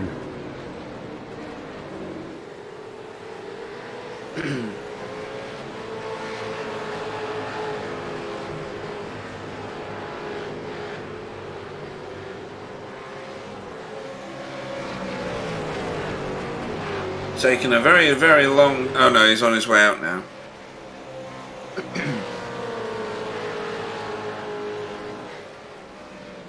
So we know Kenzie's quick, we know Chris is quick, we know Vincent is quick. Yep. So, does the fact that it could take, and I say could, because as soon as I say this he's going to do it straight away, the fact that it could take Chris Jackson a while to get past Kenzie, does that give Vincent the opportunity to put pressure on Chris and get that position back? Yes, there's a potential for that. We saw Kenzie into the side of Tony earlier, but I just think that was him, like you said, out of shape. Oh, I thought he was going to dive down the inside then. Yeah, you'd have to be a bit nearer than that in order to do that move. Yeah, out at Hell Corner earlier, we saw Kenzie a little bit out of shape into the side of Tony. But I think that was just an incident caused by him being off track. I think this might concertina up a bit. You've got Tony in the background there as well, who might end up benefiting from any scrapping that goes on between these three.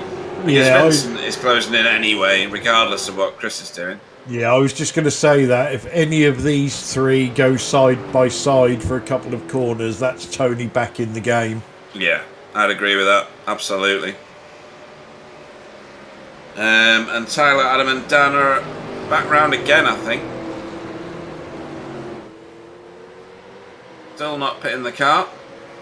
I mean, in theory, they'll end up with better tyres later in the race. Or would you be gambling enough not to take tyres? Is it worth it? The fuel will cover the tyres, surely. Yeah, whenever I've raced this car, I must admit I've been the fence sitter and I split the race in half. I'm a firm believer that if you're not going to split it in half, you either come in at the earliest opportunity or the latest opportunity. Anything other than those three options, you're just putting yourself at a deficit. Yeah, because you're not between one strategy and another, are you? No. Sorry, you are between one strategy and another, and therefore you don't benefit from any of them. But we've seen too much that... Oh, Adam Wright's in. Yeah, there we go. Tyler's slayed out. Yeah, and we've seen too much that pitting early gets you a big advantage in the V8. So why would you stay out later? It's again... You're negating one against the other. I'm guessing on what's going on with Tyler, and we know what a fuel saver he is. Is he... The time that you make up by coming in early, is Tyler trying to get rid of that by doing a very short stop? Yeah. I don't think it's a doable option, though, given what Sam said a minute ago about how much faster the guys who had already pitted were. Well, I think we're going to find out in the next 3 laps. Well, I think we'll find out next lap. There's only so many laps he can stretch it out to, right?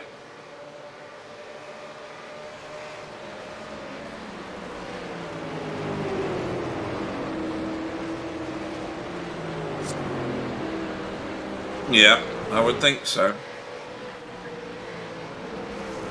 How do you overtake, though? Unless you're on Conrad or Mountain. Well, the fresher tyres will give you that better exit, won't they?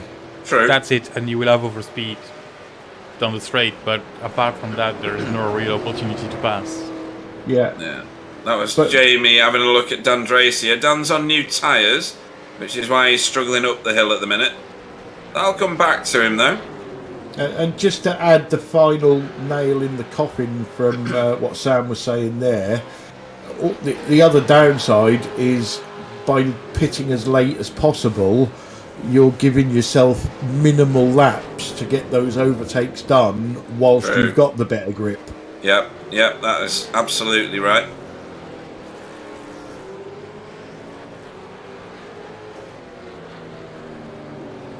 So through Forest Elbow again for Brian Stalker, who's now getting stalked himself by Stephen Phillips. That's a 2 dash-hound powered car.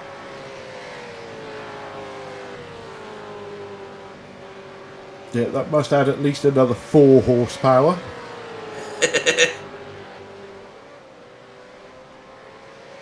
The thing that could play in favor of Tyler right now is these guys battling. Yeah, exactly. Yeah. Although Kenzie's no slouch, is he? Definitely not. No. Very handy. Very fast.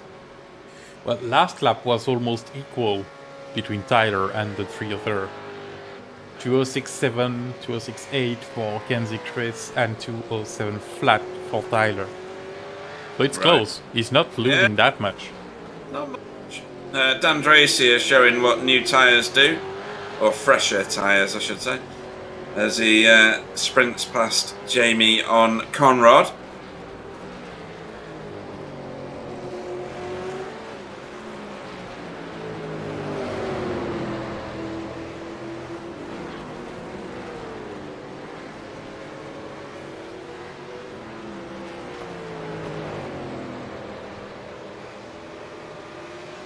Jamie trying to get back on terms with him by the end of Mountain Straight, and he might do this actually.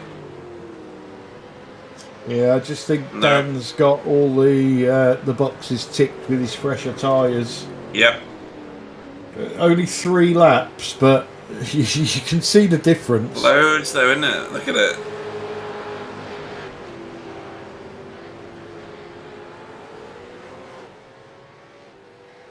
So your race leader goes again. We need to see when Tyler comes in. Is he going to try no tyres?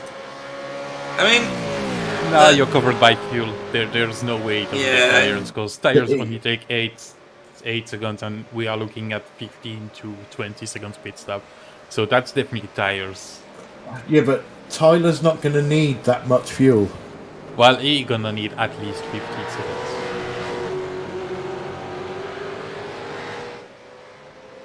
Well, It's not because he pit later that it needs less fuel than the other.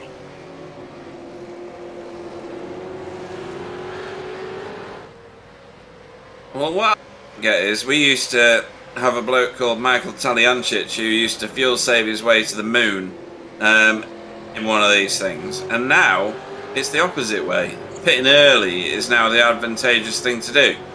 So I wonder what actually happened in the setup of these cars in order to enable that change. Well, the Italian thing was in the previous cars with the older tires. No, true actually, yeah. Difference was not that much. Oh, here we go. Who's that? That's Nikolai. In for a second pit stop. Or is that his first? No, it's second, and why? Oh, there you go. That's why. Well, oh, my God! Okay. Landmine. Landmine City. He Wow. got I mean, lucky with the fact that location. If Stephen Phillips was a 10 out of 10, that was definitely a 9.5 for location. Yeah. Yep.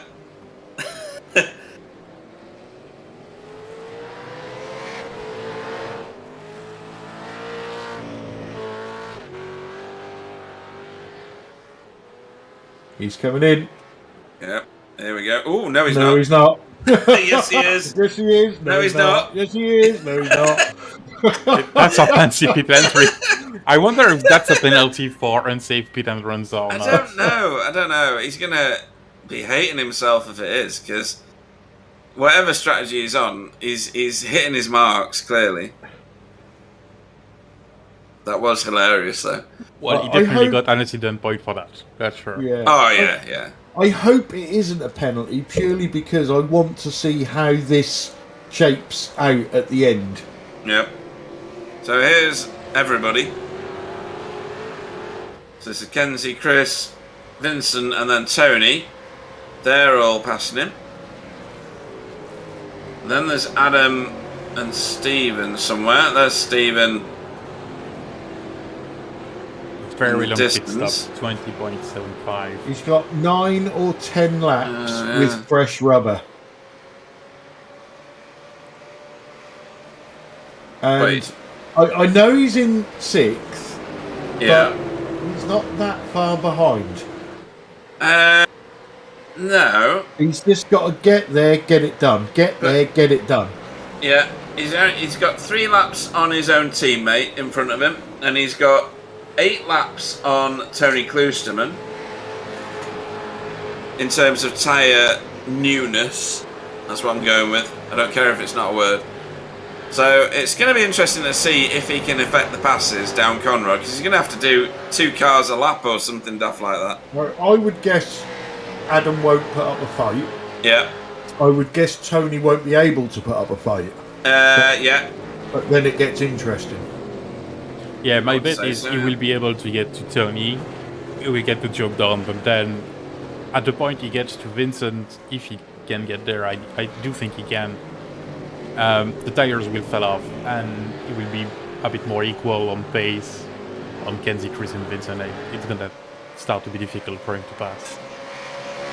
Yeah, 6 seconds back from Chris Jackson, and 7 seconds back from Kenzie at the minute. But on the plus side, I am eating Easter egg. Hang on, it's not Easter. It's in my house. Right. Is that because Katie's away? It's because I think they got all the dates wrong with the baby Jesus. That was Christmas. This is when he died and got resurrected. Yeah. Right. I actually think he got resurrected today. Alright. Went to the pub for a while. Okay. That'll work, yeah. With some chocolate, yeah? Yeah. Yeah. And laid some eggs. And we've just lost our Christian following. Excellent.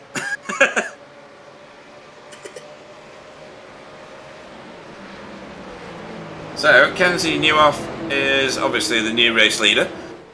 Chris Jackson, which I actually think it's Logan now, you know, Clyde. I think you could be right. Yeah. Oh, he's a bit wide there, though. Is in second. Vincent, also in your shot, is third. We are 44 minutes in nearly. And look how close the top 3 are in this league. That shows you everything you need to see. Oh, that looked like he was going to get in the wall there. Never mind. About this league and how competitive and professional and high talent we have.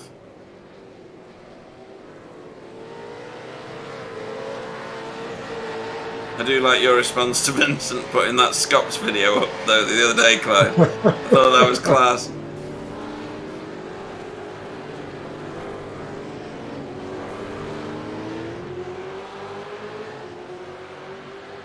So Tyler's caught his teammate already. And down Conrod we go. Optimal way around here is to go left, which is exactly what he's done, and Adam has let him go. Adam almost left too much. Yeah. That was always going to happen. Yeah, sure. He almost exited stage right though, didn't he? He was almost on the grass. So, who's that in front of them now? It's Tony. So Tyler needs to get his race on if he's going to get any more positions, because he's got 15 minutes. A quarter of the race to go. And he is how far behind our race leader? Oh, he's taken a second and a half out of it, Clyde, in 2 laps. Yeah. It's right what Sam's saying. It'll be when he gets to Vincent that it gets difficult. Yeah.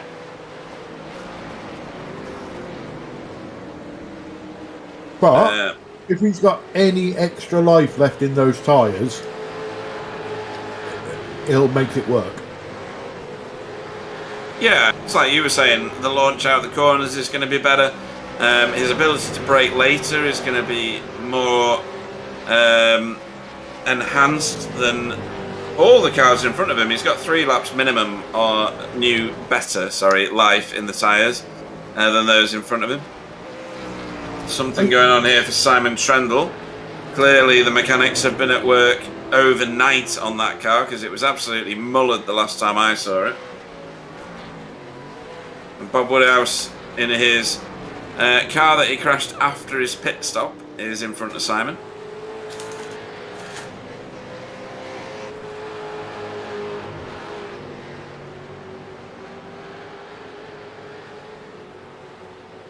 Simon looking eager to get through. Evening to Canadian crispy bacon.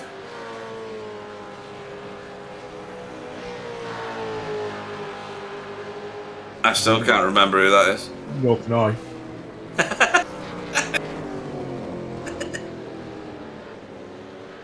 Simon's got 3 seconds after he dispatches Bob Woodhouse to Miro, who we were saying is, or Sam was saying, is highly improved, and proving it here because he's in 11th, just outside the top 10. He kind of started like everybody does, spinning around on laps, and ended up in the last like 2 or 3 races to finish. Now he's just outside the top 10.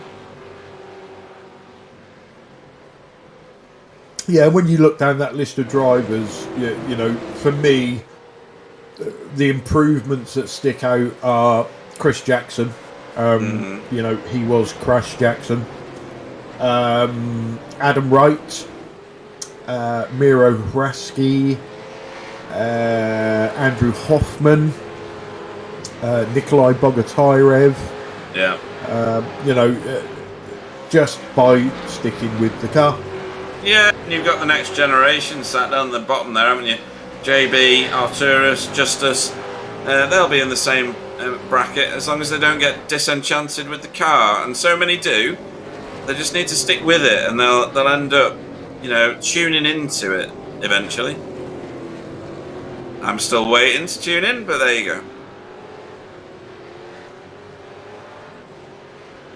Well, you know, Chris Jackson was always quick. He always had it in him to be a champion.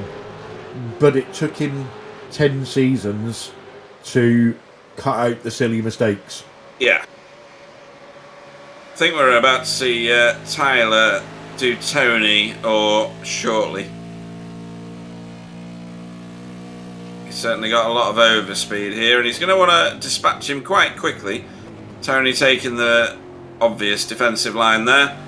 And Tyler should be able to do him, well, maybe not before the last turn because he's gone defensive again, which is an excellent tactic. Kind of delaying the inevitable though, isn't it, when your tyres are 7 laps done old. and dusted now. Yeah. Or is it? Will be after the drag out of this corner because Tyler's tyres sounds like a new business he needs to start. Perhaps he has. Tony going to try and do him on the brakes here.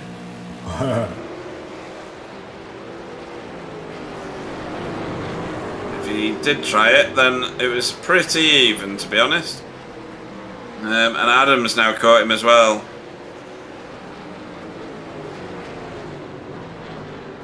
He must think he's beset from all sides by BSTV green cars at the minute.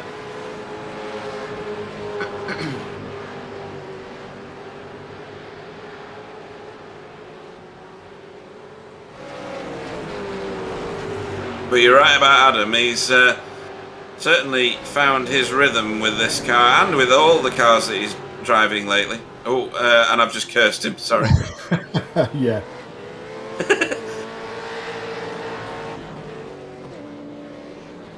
Note to self, Pete must never talk about BSTV green cars ever again. Yeah, just rewind that and change it to Adam has certainly found the walls in all the cars he's been driving lately.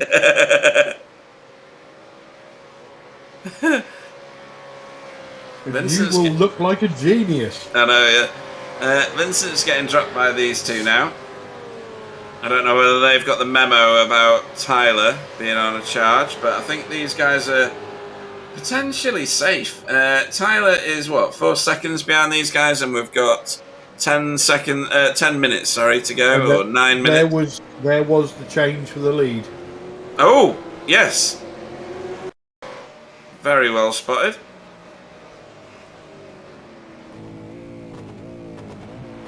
So is this Kenzie getting it? Yes, you've got switch on. Wheel, yeah. He'll be kicking himself for that. Yeah. Be lots of Dutch swearing inside that helmet.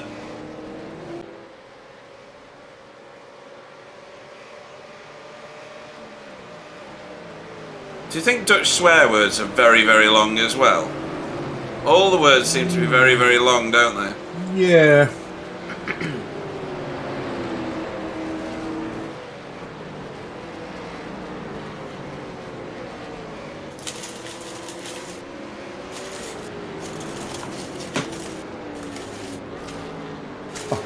Thought I'd run out of Easter egg then. I found another half.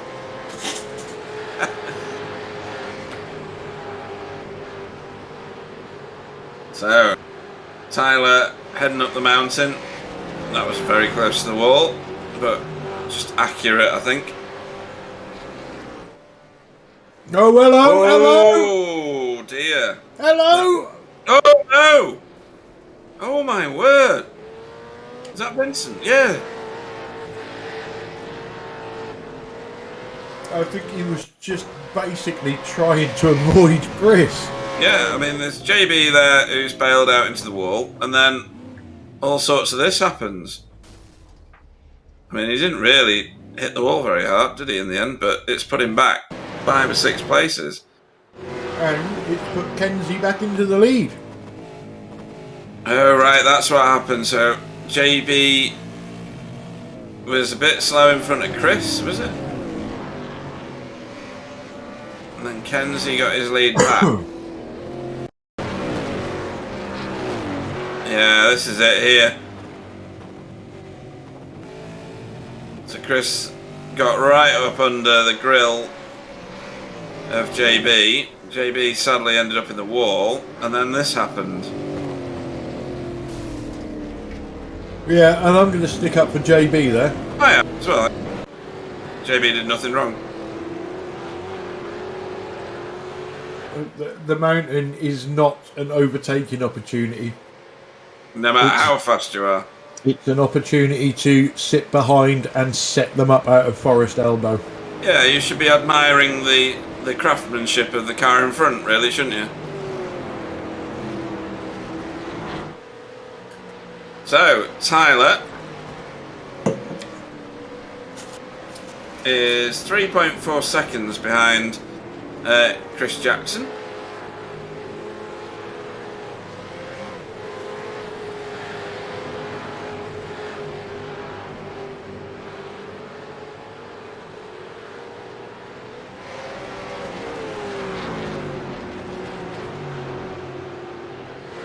I think Crispy Bacon is agreeing with me.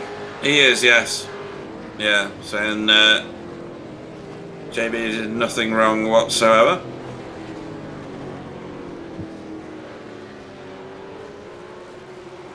Just watching these cars flying through the dipper and then into Forest Elbow here. Tony trying to get back on terms with Tyler. He'll be in the tow and he'll get a massive tow benefit down Conrod Straight here. I just don't think he's got the tyres to use it. No, because he'll get in the braking zone and have to brake earlier than he needs to do anything with it. I mean, he's closing the gap up, but that's about all he can manage, really. He's pulled away from Adam, though.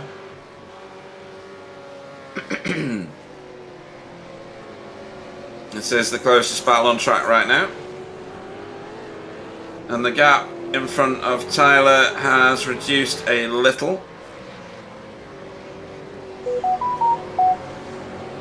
Somebody's got a message. Yeah, with me. Is it your next Easter egg delivery? Well, I need one because I just finished this one. I now feel a bit sick. Yeah, is Bob hungry? No, Right. what's his name? Barry. Barry, sorry.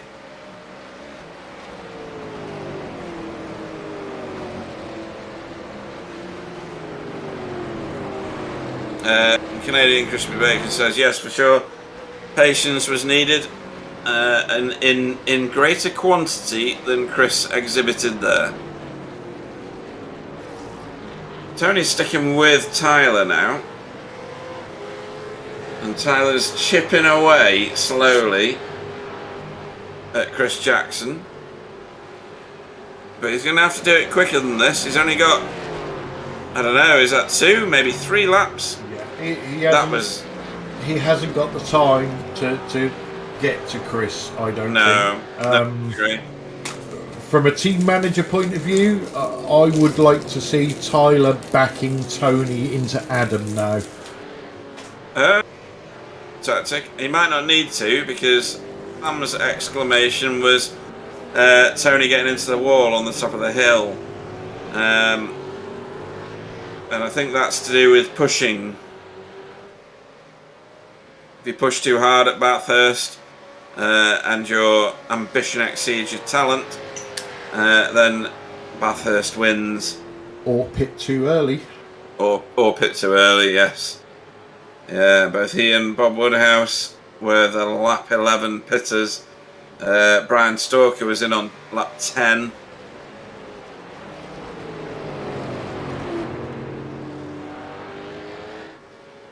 Yeah, would be forgiven for thinking that these were teammates if you blinked or had blurred vision, but they are not. You're looking at Ivan chasing Stuart Brown.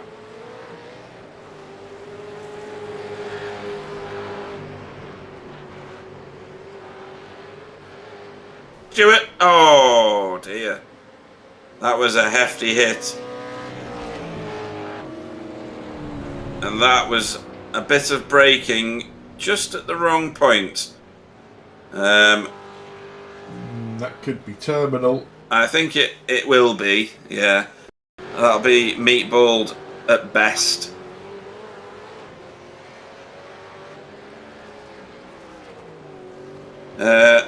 Oh, and Ryan as well on old tyres now. Oh, he's got away with that, really, hasn't he? Ooh, crikey, blimey. D'Andresia just about doing the avoidance on him. And there's a very sad-looking Stuart Brown's car, but hopefully we'll see Stuart again in the future. The only way you learn this car is to crash it a few times. He seems very, very keen from his Discord activity, so good. I'm sure he will be back for more pain and punishment. We've all been through it. You know what it's like when you buy this car? Yeah, pull your trousers down, bend over. Yeah. It's going to hurt for a while, but you'll get used to it.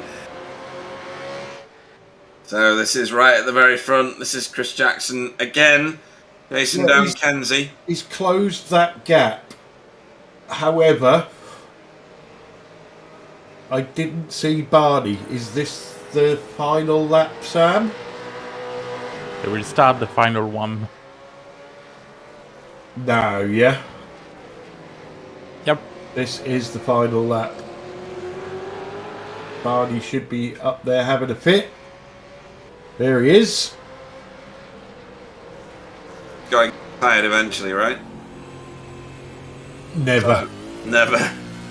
Sponsored by Red Bull is Barney. Right, let's see what Chris Jackson can make of this on the final lap. Kenzie's very good though, he's very good. He needs to get his braking points right, his car positioning right, and the win is his. One mistake, he throws it away. And or Chris Jackson kind of does what he did to JB and loses his pace. Ooh, jeez. How he grabbed that, I don't know, but good save. He's dropped off the back of Kenzie for a bit now. So just while we're watching this, interesting comment from Canadian Crispy Bacon. He says he's been involved with Sim for over a decade now. It's interesting to see the quality and quantity of drivers rise over the last 2 to 3 years alone. Competition is getting stiff. Just. And if you've been involved in sim racing for a decade, why are you not racing here? Yes.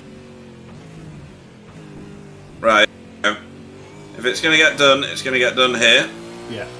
So Kenzie needs to take the wide line, defend. Kenzie has to stay left. Something happened to Tony. Oh. Gonna watch this till the end, but we're gonna rewind back to see what happened to Tony. Stay left. Stay left. I think he was just far Chris enough. has lost it. Yeah. Right, that's Chris sorted tried that out. everything under brakes there, to be fair to him. He did. And Kenzie stayed cool under pressure. Yeah, Kenzie Newhoff is going to take home the win for Racing Forces. Awesome victory. Chris Jackson in second, and Tyler the Smiler mops up third. Right, what happened to Tony? Oh, he's just lost it under the brakes. I tell you what, that could have been a lot worse. That could, yeah. What did he Good lose? save. 1 position? Yeah. Good save. Oh, hang on, it's not over here. Still Nero! Nero over the bumps. That's Rob Woodhouse. Oh, Oh, and over the grass. yeah, Miro's trying ever so hard.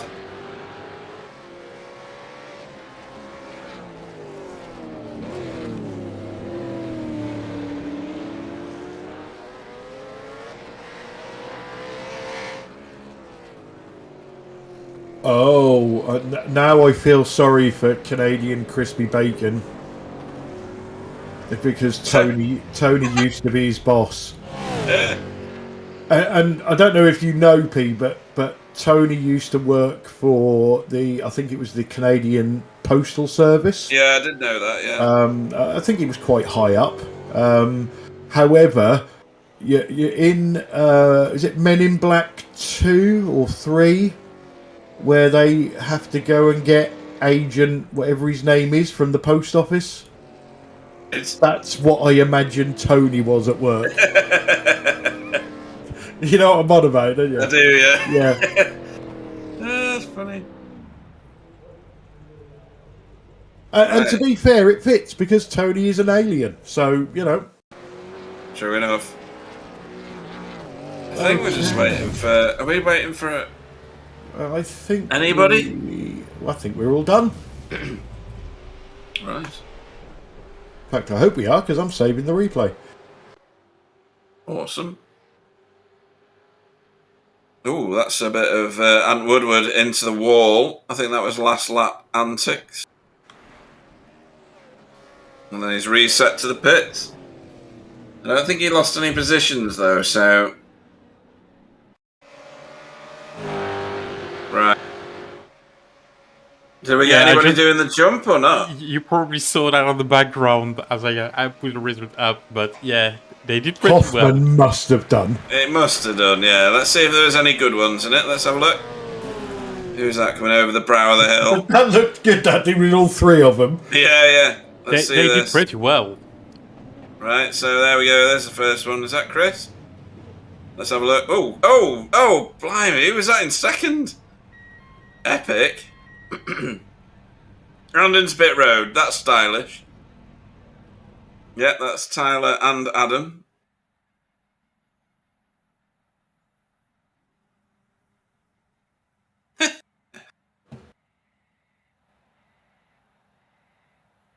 Very nicely done, boys.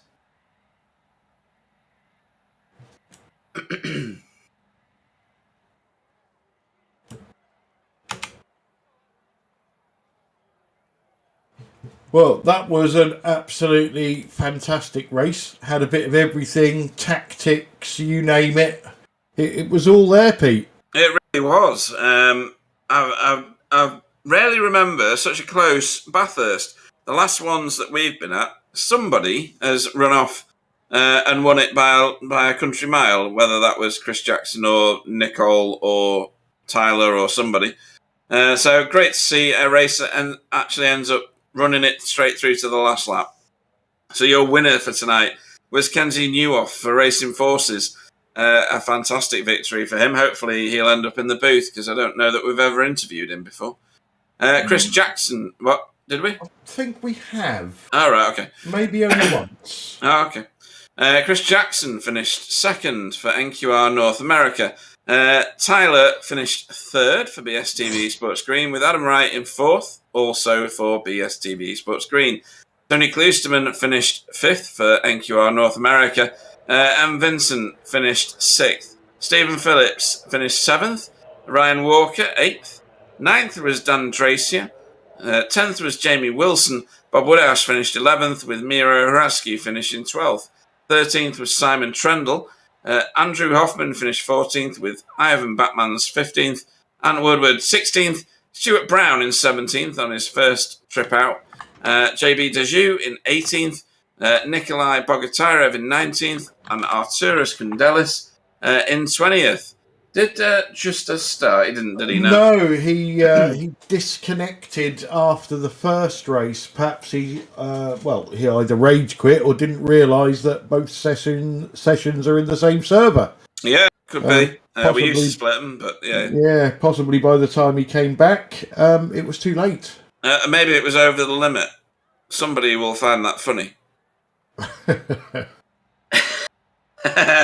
So, on with the interviews. We don't yet have a Kenzie. Not that I can see anyway, no.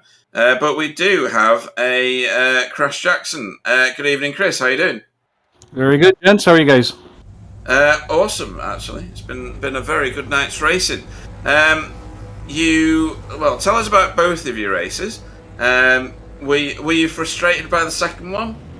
No, it was really enjoyable. I had a strategy in play, and a bit of bad luck came in with the lap traffic there. He kind of didn't decide which side, and I thought I was going to go on the outside, and it just didn't work. So it happens, it was good fun. I stuck to the strategy, and I was pretty much waiting for Kenzie to burn up his tires, and I think he was fuel saving a bit. So I was just trying to leave something for the last about 5 laps, and then if I got clear air, take off.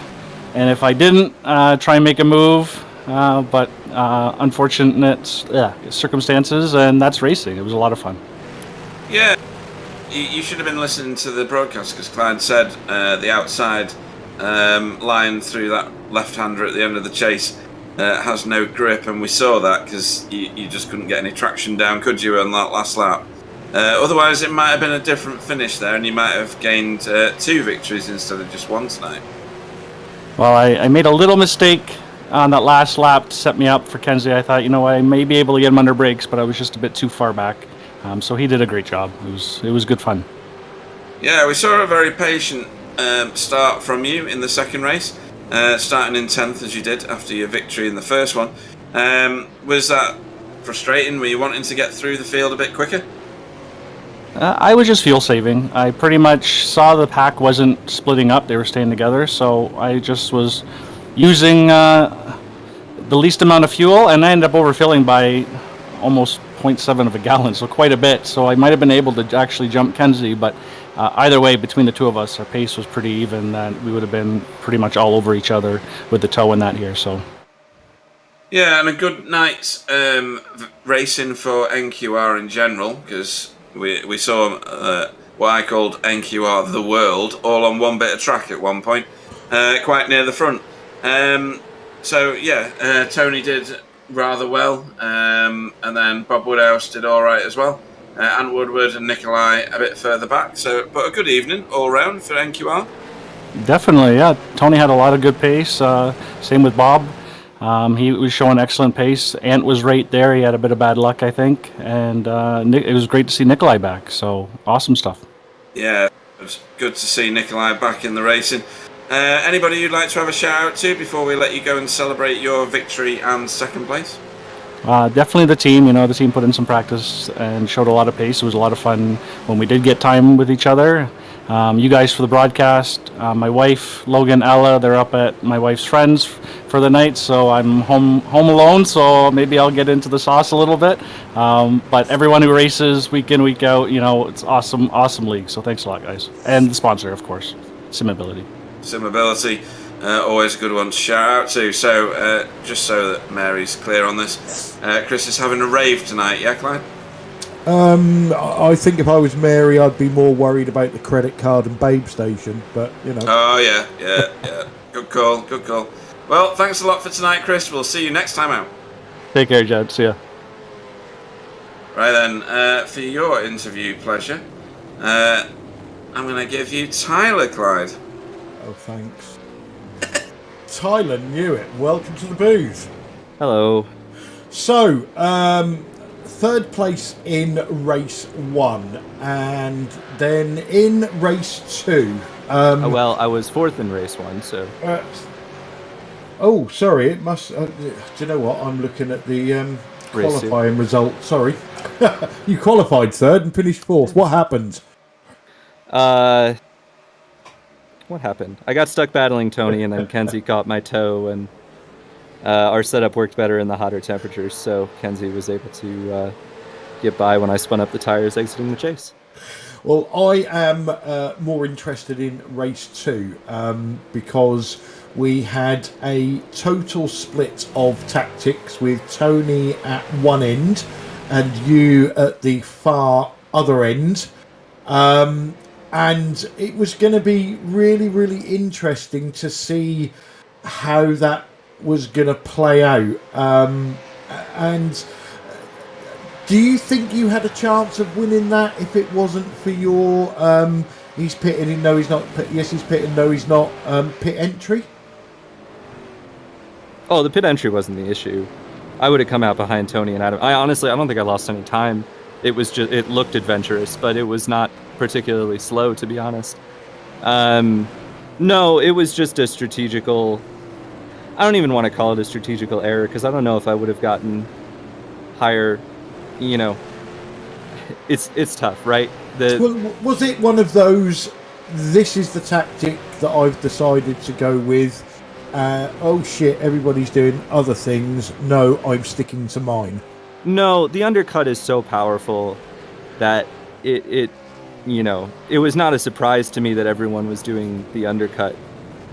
So I was keeping track of, well, my first issue was not getting by Vince, because I think if I had cleared off from Vince, that would have helped me a little bit. But no, once Ryan pit, I saw he came out not too far behind a couple of lap cars. And in the official race yesterday, I got stuck behind a lap car when I pit. So I'm thinking, oh, I don't want to do that again. And then Tony came out and he got stuck behind both of them as well. And actually, you could see it cost Tony in the end when he got separated from those lead 3. So I saw that and I'm like, well, I don't want to risk, the chance that they don't let us through. So I was like, I'll stay out one more lap. And then everybody came in the next lap, and I was like, well, okay. I was really happy with my pace. I felt like I could match Chris and Tony and Kenzie. But I didn't know that I could pass them on the same tires. So at that point, it was either like, come in, probably get undercut by 3 or 4 of them, and be on the same tires, or give myself a chance on different tires and try and fight back through with, some sort of advantage. And I knew our setup was good on the long run, and it was. Honestly, I was still doing laps. I think I set my fastest lap of the first stint the lap before I pit. So it was like, it was not the wrong strategy. Well, it was the wrong strategy, but it was not, No, you know me. I always love the guy that tries something different. On this occasion, it didn't work out, but you never know when it might do in the future. But the racing in both races on a track like this was absolute. It was a pleasure to watch. You've been doing this a while now. And we've had comments on the chat tonight about how much the talent has gone up, not because we've got new drivers in, but because the drivers that we've got are getting better and better each season. You agree with that? 100%. Yeah, it makes every win opportunity you don't capitalize that much tougher, because I've never won in this series, and I really would like to, but I think I wouldn't say the window's passed, but it's gotten a lot tougher. So I kind of need to capitalize on the tracks that I do well at, like I did this week. Bathurst is always good to me. Motorsport's always good to me, so I'm looking forward to that one. And, I put a lot of practice time in this week, which I'm not going to be able to do every time, so it's more about... I think just kind of focusing those efforts, and I think, you'll see me a lot more up and down, as has been the case already. Those weeks that I do well at and those weeks I don't, but that's just all because the talent level of this league is so high and so, I don't even want to say top heavy, because there's good competitive drivers all the way throughout, but man, it is tough at the top right now.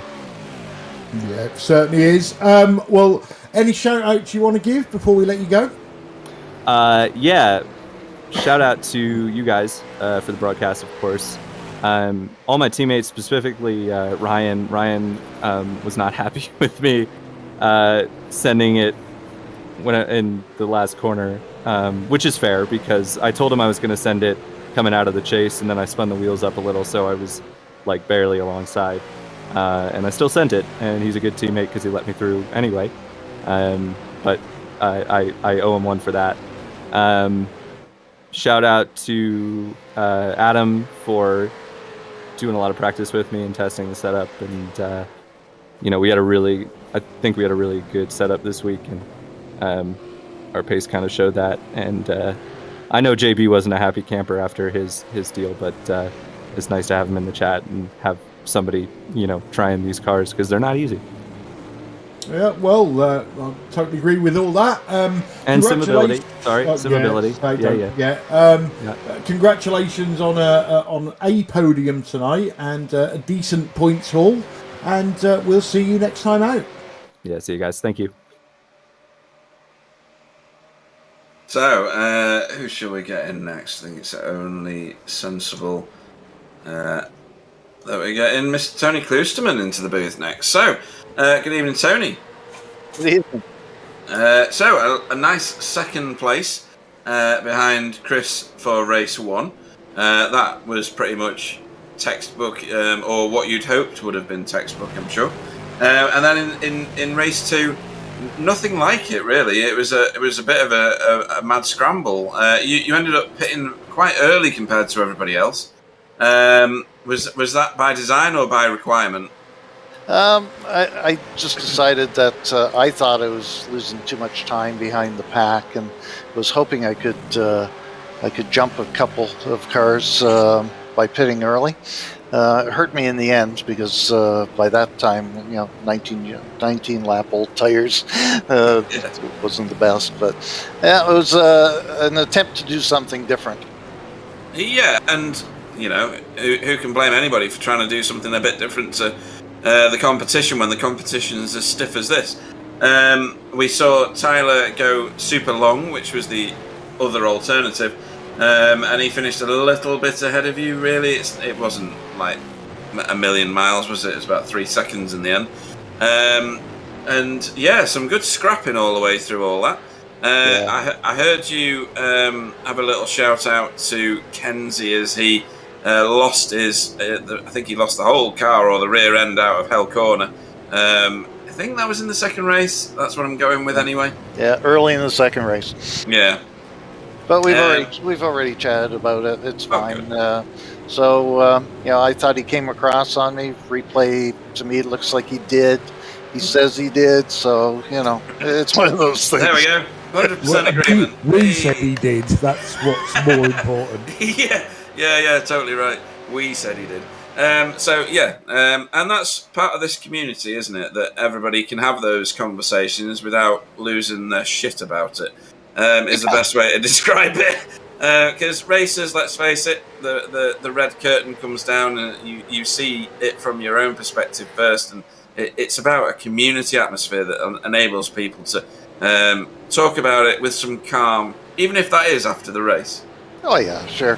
And the thing is that I said it earlier this week, the league is becoming so competitive, and everybody is upping their game that there are no easy passes anymore.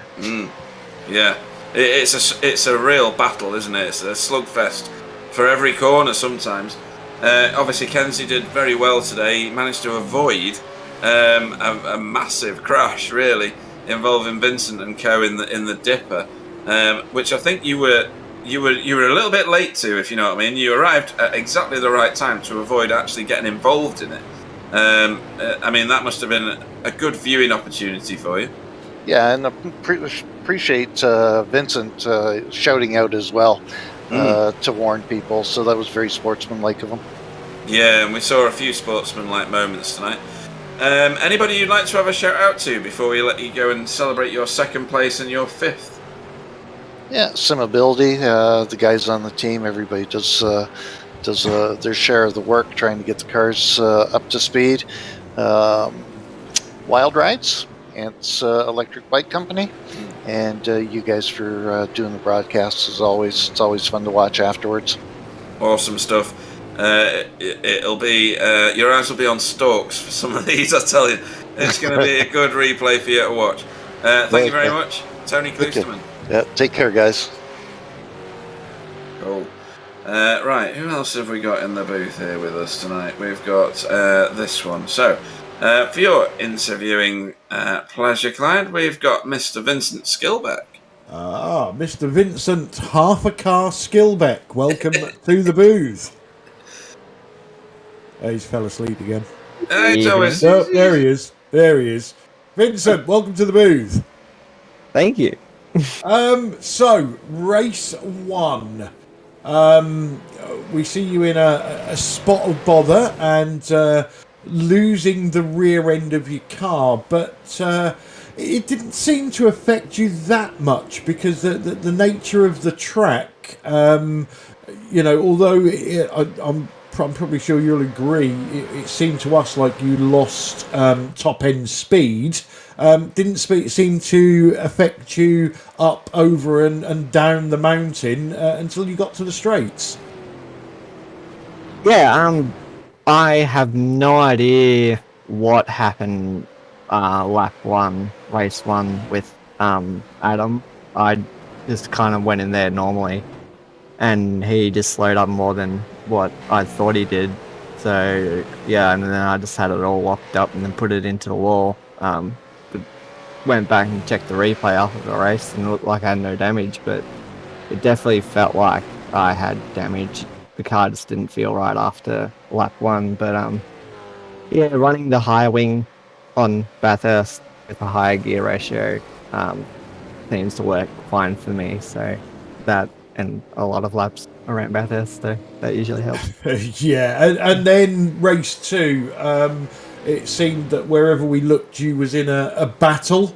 These Bathurst battles are fantastic, aren't they? Because if somebody's in your rear view mirror, you know 1 centimetre offline, and they're going to take advantage of you.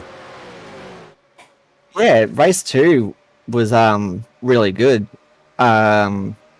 With the new update, I haven't actually raced in the European series or with you guys since the new update with the netcode change. So it was good to find out tonight how close I could get to the European guys, which surprisingly I can touch the bumper without making them die, which is very good for me. But yeah, race 2, sorry mate, there was... is another option. You could move to the civilized half of the world. I could, but nah. I like being in Ausland.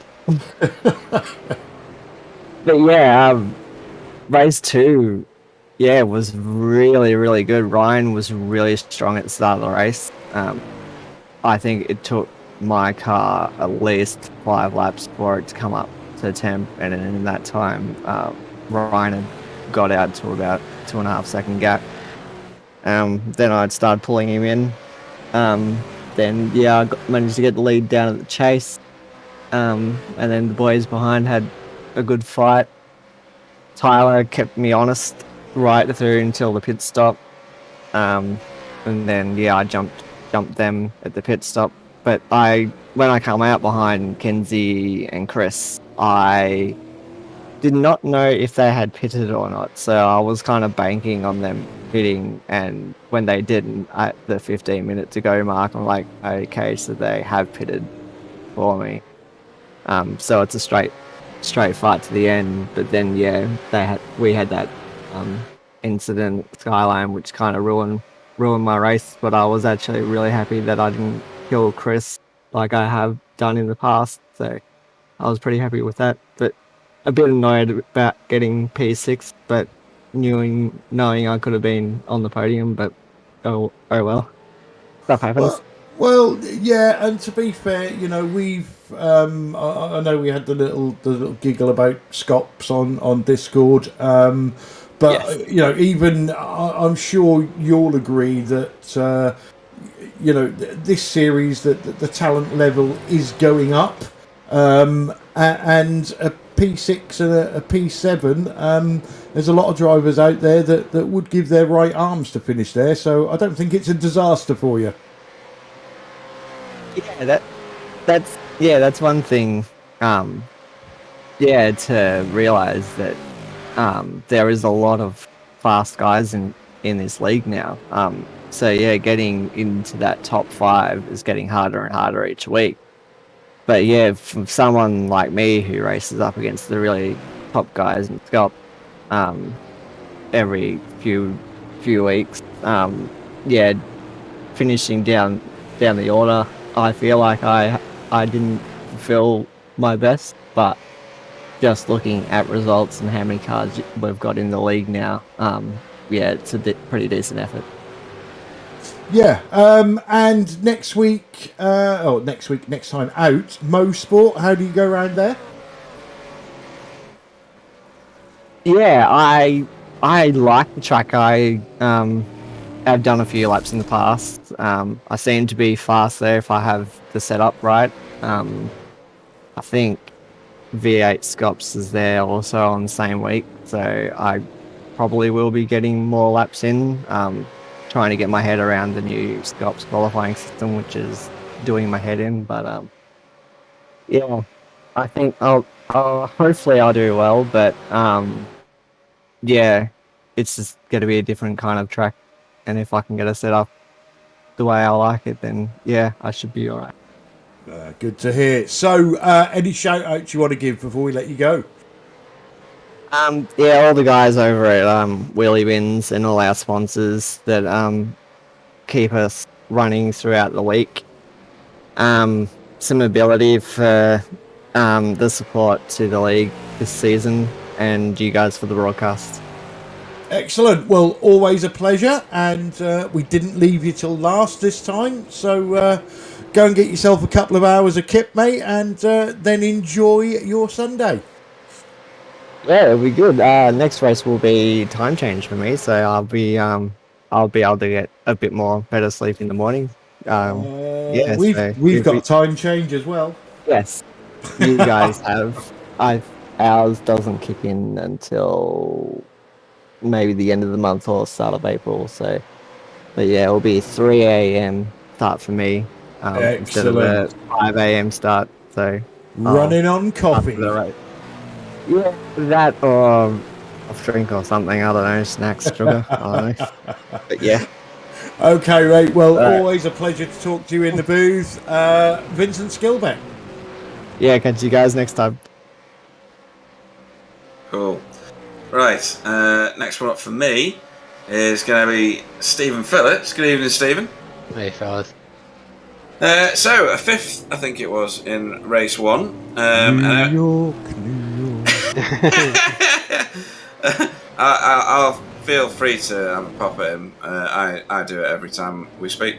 But yeah, a 5th in race 1. Yeah, 6th. And then a proper... Was it 6th? Sorry. And a proper scrap in race 2. Tell us about your race, because you finished with a car that looked like it had been to the wreckers.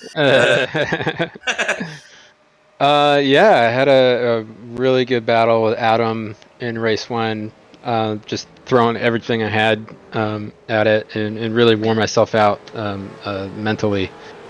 And then kind of for the second race, we got bottled up behind Ryan, and I let Tyler kind of let him have a crack at Vince and Ryan, and then wanted to attach myself to the back of Tyler, and everything was going really well, and I just ran out of gas mentally and made a silly error in the pit stop. Yeah, we saw your silly error. Silly error. That's going in not the iRacing top 10. We saw your error several times, around about 5 or 6, because it was a good one. But if you're gonna do a silly thing, then that's the place to do it, right? Yep. Yep. right before the fast repair. Yeah, it was the only mistake that I hadn't made in the officials. I got everything else out of my system. Hitting other people, forgetting to turn crew chief on, and that was the last mistake to be made. But got some new hardware that I've been getting up to speed with all week.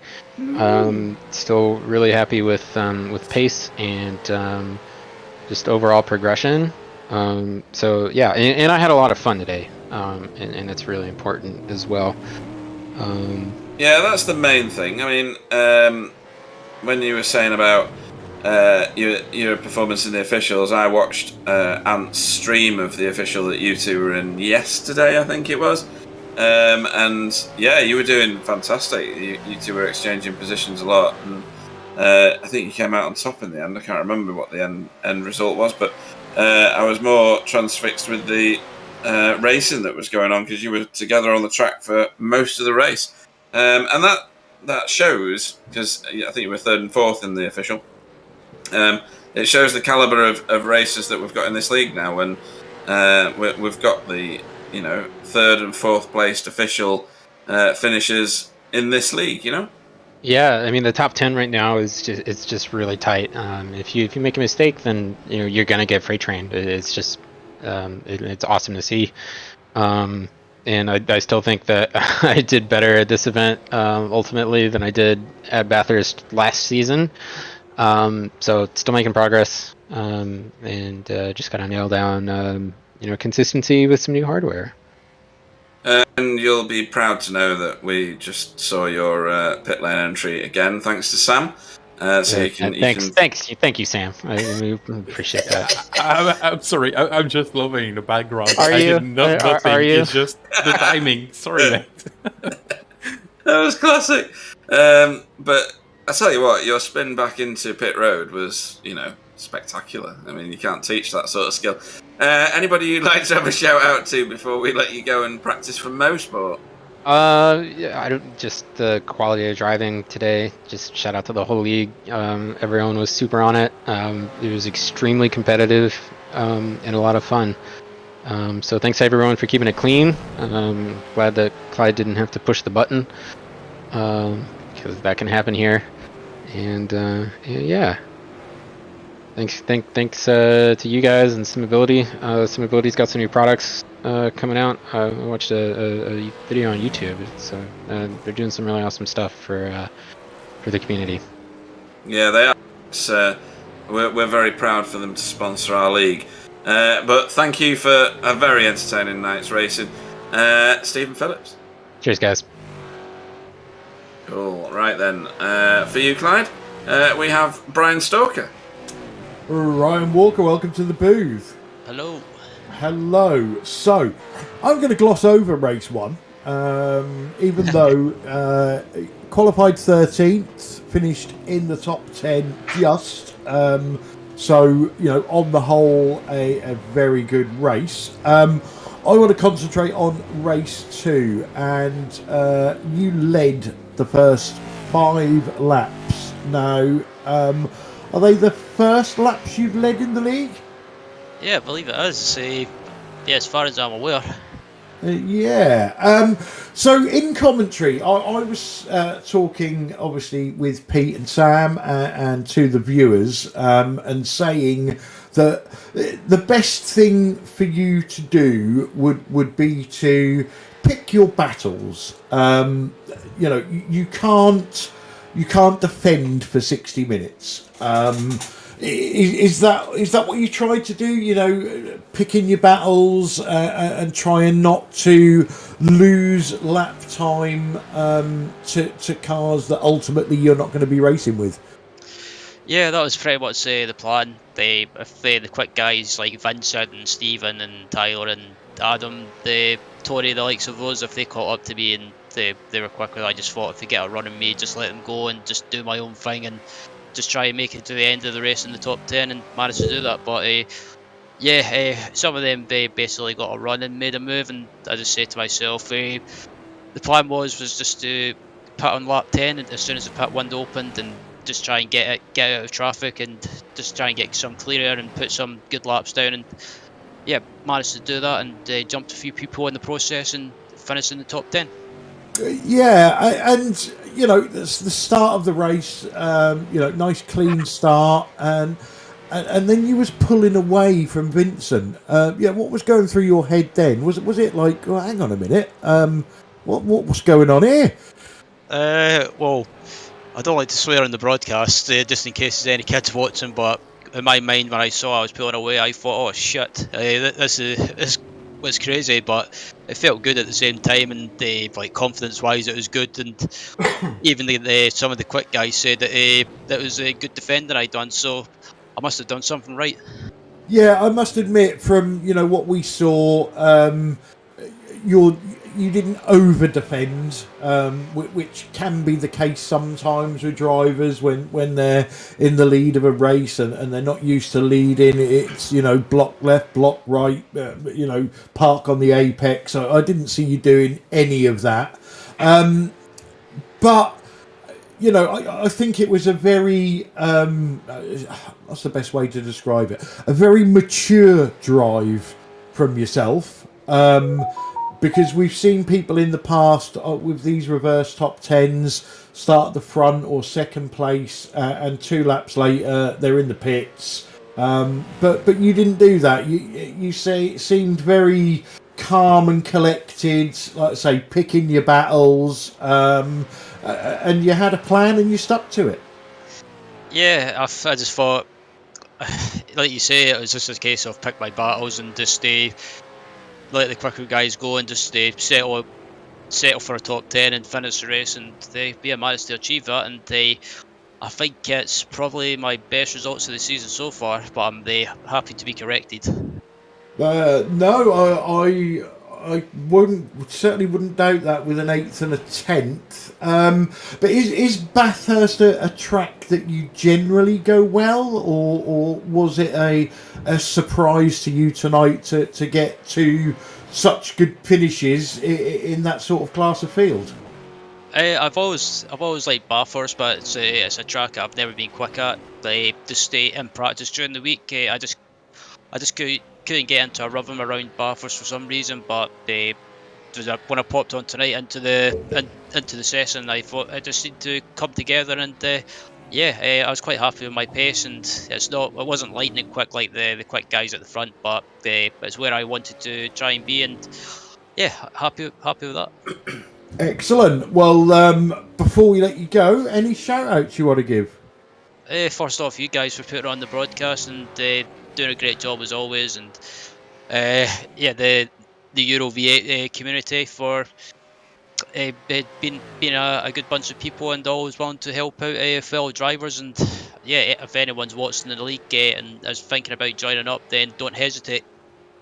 Excellent. That's always welcome to hear. So congratulations on your 2 top 10s tonight, Ryan Walker. Thank you, Clyde.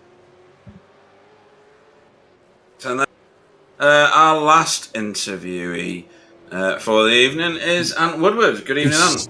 He snuck in. Evening. He sneaked it. Yeah, he was late into the interview room. I couldn't last. Because he's only got feet and a head and arms. One arm. It takes him ages to get out of his rig. Yeah. I would be a bad boy, but I will say he was just picking the pieces of his car out of the track. Yeah. All or nothing. Yeah, too right. That's for the lap you didn't complete it in the quali. Yeah. So I think you finished 9th in the first race, if my maths is good. Yeah, that was all right, I suppose. Yeah, that was pretty good. We saw the whole of NQR on one bit of tarmac at one point, but I think that was in the second race.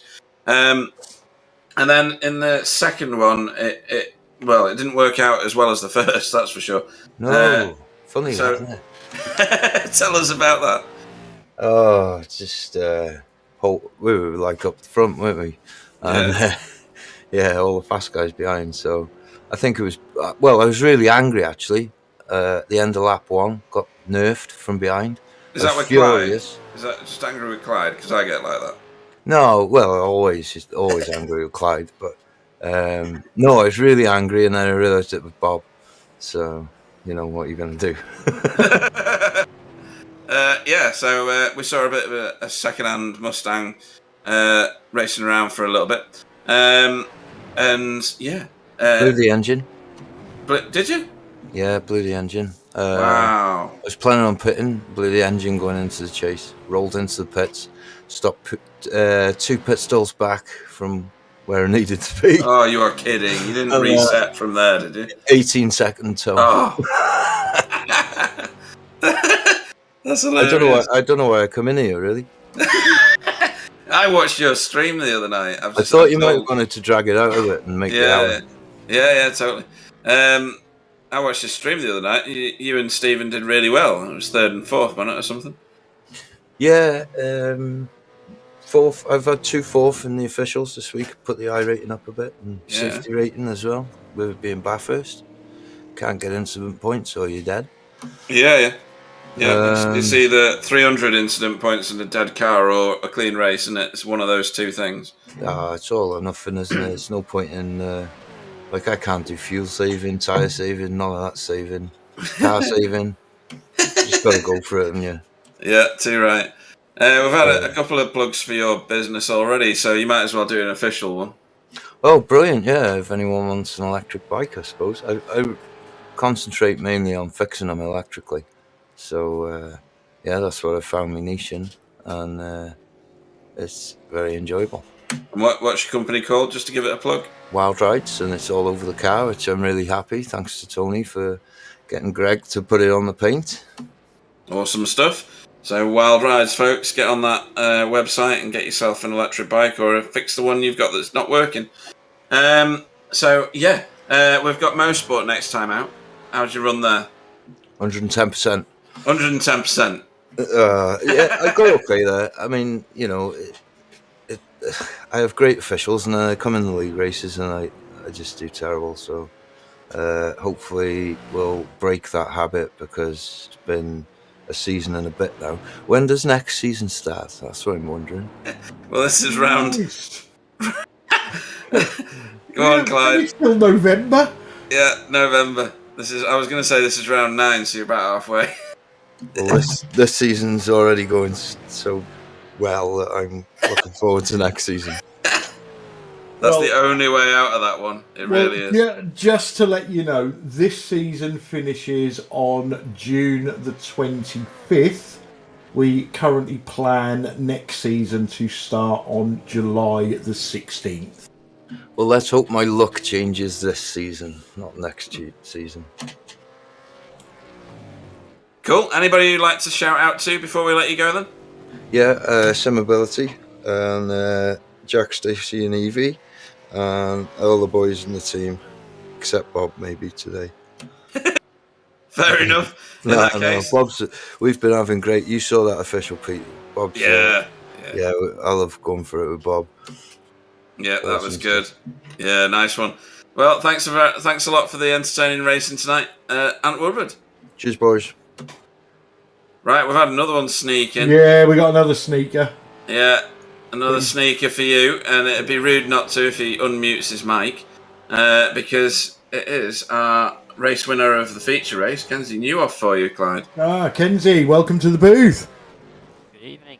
Good evening. I believe you was third in race 1, and then fantastic win in race 2. Talk us through your racing. Well, the first race was... Well, I kind of botched quali anyway, like I usually do, so I had to race my way back up the field, but yeah, I just noticed immediately I had like no top speed, so I just saved my tires and just went along slowly, and at the end there I could like pick them up one by one, so that's in the end, how I got to P3, and the second race, yeah, was a bit interesting at the end there, but yeah, just played the strategy game, and yeah, I managed to in the end got the win. So Well, yeah, you tried to throw that win away, didn't you? yeah, I was just under huge pressure from Chris, and I just knew from the beginning he had more fuel, and I had to still save a lot of fuel to make it to the end, and yeah, every braking, so we just caught up bit by bit, and then that one lap I just screwed up there, and yeah, let Chris through. So in the end, it worked out, but because of the little Mario Kart gift I got there in the end, but yeah, in a way I threw away that win, but yeah. Well, I always say when those little gifts pop up, you have to be in the right position to take advantage of them. Otherwise, they're not a gift. But we have been banging on all night about the immense talent in this field. So a win in this series is definitely something special now, isn't it? Because wins can come from anywhere. Yeah, pretty much. Especially because Chris was like completely dominating last season. So every win you get over Chris, that's always a good win. So yeah. Well, you can always bump him out of the way. There's usually a financial incentive involved with that. So don't be shy to use the bumper. Next time out, Mosport. How do you go round there? How do you fancy another win? Not really, because I absolutely hate that track. So that was like the worst race I did like last season. I think it was last season. Yeah, we did there. I was terrible around there. So not yeah, it's not looking too good there. But I will try. But you'll see. Okay, well, I shall make a note to dig out your results from last time out and see if you can better them next time out. So, any shout outs you want to give? Do you want to dedicate your win to anybody? Yeah, the team, of course, Racing Forces. It would be better if my teammates were here, but they got other things to do. So shame on them.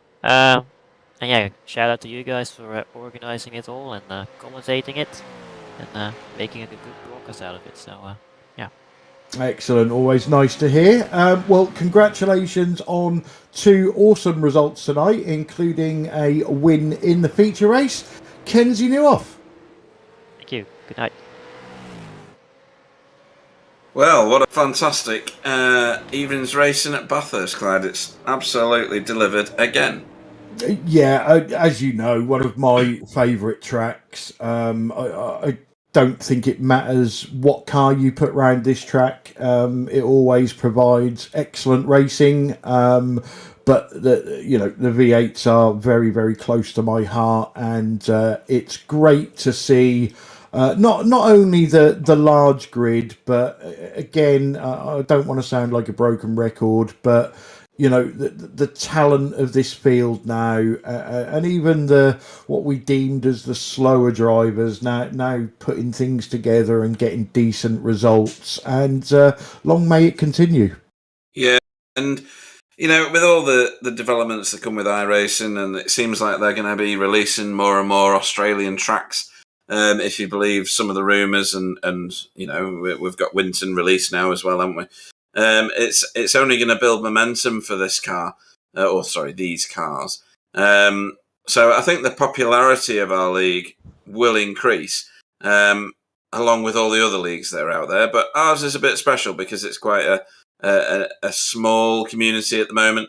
Hopefully it'll get bigger, but hopefully it'll attract the right type of racers at the same time. Sam, bit of a busy night for you, really, wasn't it? Jumping from camera to camera and keeping up with all the replays. Well, always busy with these guys, especially the recent past. But it was a great race. I think Clyde said it all. Awesome. Well, like Clyde said earlier, next time out we're at Mosport for this series. Sadly, he says with a tear in his eye, TCRs and GT4s are at the Nürburgring, the Nordschleife, on Wednesday of this week. So that'll be me deep in the forest with a map, a compass, and not knowing where the hell I am. Can't wait. Might be. Looking forward to Wednesday.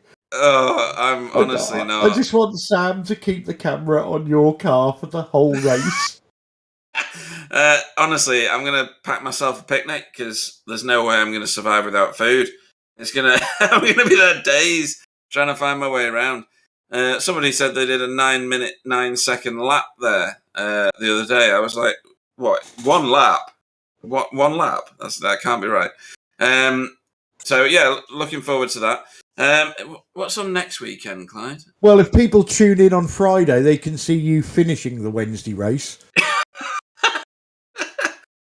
Yeah, there is that. Yeah. But yeah, no, we've got nothing next Saturday. Oh, right. Okay. So we go straight from GT4 and then a week off and back into GT4 again. Okay, so that's our schedule for the next few, next 2 weeks, really. So tune in for those races. Join us on YouTube or Twitch. Follow us on Facebook. Don't miss any of our races. Join in on the chats. Like this stream if you're still watching it and you haven't already. Don't change your decision if you've already liked it. And I will now close the broadcast, but I'll let Clyde and Sam say goodnight after I have done. Thanks to Simability, who are literally making sim racing accessible. They've got a load of new kit, so just have a nosy into that. And if you want to help out, I'm sure they'll let you. And we're really grateful for them being our sponsors. Another great night of racing by V8ESC and all the drivers that turned up. So thank you very much to everybody there. Thank you very much to the viewers, and good night. Yeah, and just to echo what Pete said, big thanks to Simability for their support of the series. We shall get Glenn back on in the very near future to talk about the new products that he's got waiting to launch. So that will be very good viewing. Thanks to all the drivers for making this series such a fantastic series and putting on these shows.